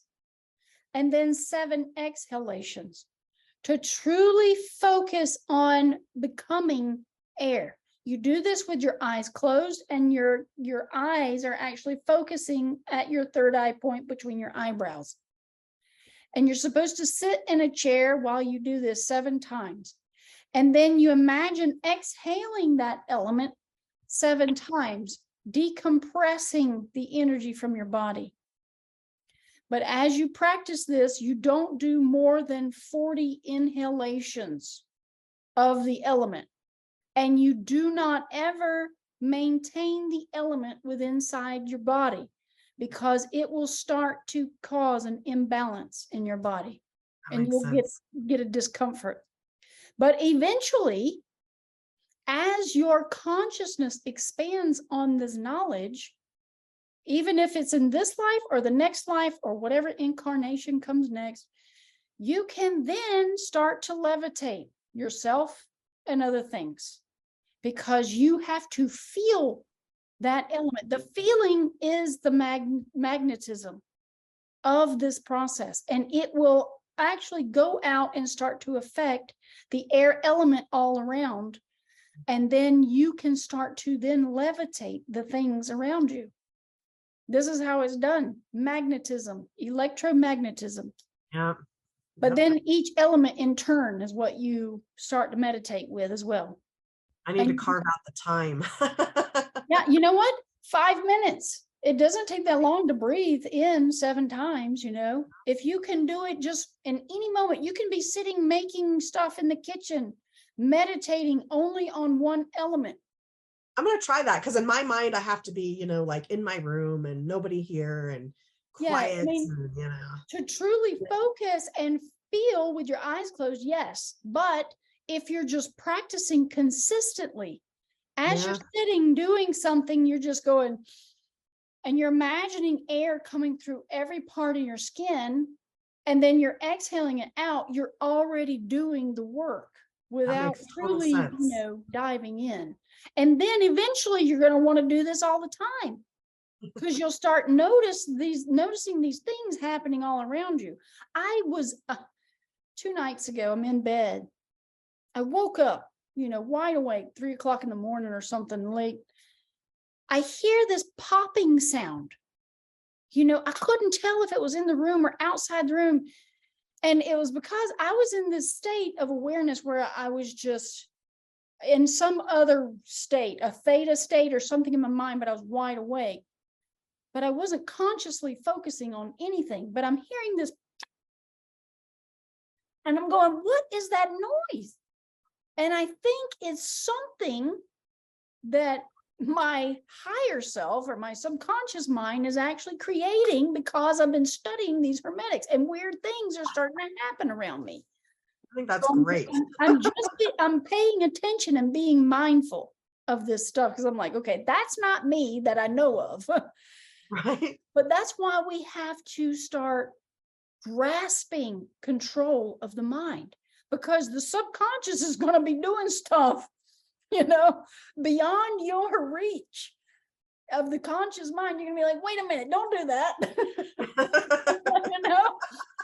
It's just going to manifest things, and you're going to be like, wait, no, like a little child, and then you're like, well, okay, hold on. That's what it's like, been bringing all of it together to where you can control your mind absolutely, and you can choose when to die. These are all part of Hermetics. Yeah. So yeah, very, very powerful knowledge. Talking about your candles, Ellen, I've had a very strange thing happen the last couple of weeks, 3 times now. I was in the kitchen working away, and then there's a pass-through in the den, and the TV was off. It had been off, and I'm doing stuff, and all of a sudden the TV goes on, and I think my husband has come out and turned it on, but he's not there. He's in bed, and that TV came on its own. And then that happened another time like that. And then we went out the other night. We very carefully turned off the lights and the television. We came home, that television was playing full blast. How can our television be going on its own? Spirit, whether it's your spirit or someone else's, you know, that's left to be determined by whatever, but you can make sure it's not something else coming into your house, because consciousness is absolutely everywhere in absolutely everything. This is the part that they don't want us to know. Well, I started getting paranoid because I've read how they can tell how many people are in front of the TV, what sex you are, what you're watching. And I thought, I wonder if somehow they're managing to turn that on so they can see what's going on or what I'm talking about in this house. Oh, they can look at your they look at you with the TV off, you know. I gotta tell you, we did some work for someone who used to work in the Tesla factory here, and this person quit their job because what they were explaining is that, like, the Tesla cars, they're recording you from up to like 30 feet away. They can tell by, if you fart in the car, what you've had for breakfast, lunch, or dinner. And they're taking all of this information and uploading it somewhere. Yes. And the technology, I guess, that was in that factory, he was very uncomfortable with. And anyway, and he ended up leaving because he did not resonate well with him. So yeah, the technology is, I don't know. We need to be careful. Yes, it's amazing that people are embracing this kind of technology, and they work for these companies, even though they see the diabolical things that are coming out. It's like their consciousness hasn't come online, and all they see are the dollar signs and the survival mode. Yep. What a beautiful butterfly. Yeah. Huh? Well, have you guys had enough? We've been here for 3.5 hours. Can you believe it? I mean, time flies when you're having fun, right? Well, it's been a wonderful, wonderful session, Ellen. It really has. There's a lot to absorb, really informative. I had my camera up taking pictures of what was coming on the meeting because all these things y'all are saying in the chat, I could never remember all that. And I didn't have anything to write with, and I didn't want to miss anything. So I just photographed some of it, but it's been a wonderful session. There's so much to ponder. Oh my gosh. We got a lot of cleanup to do, don't we? That's Oh for my sure. God. My. There is so much Yes. coming. So much There's a lot coming. of work to be done. Oh my gosh. It is, but we're here for a reason, and each one of us are playing our part. And like Ellen says, you have to command it.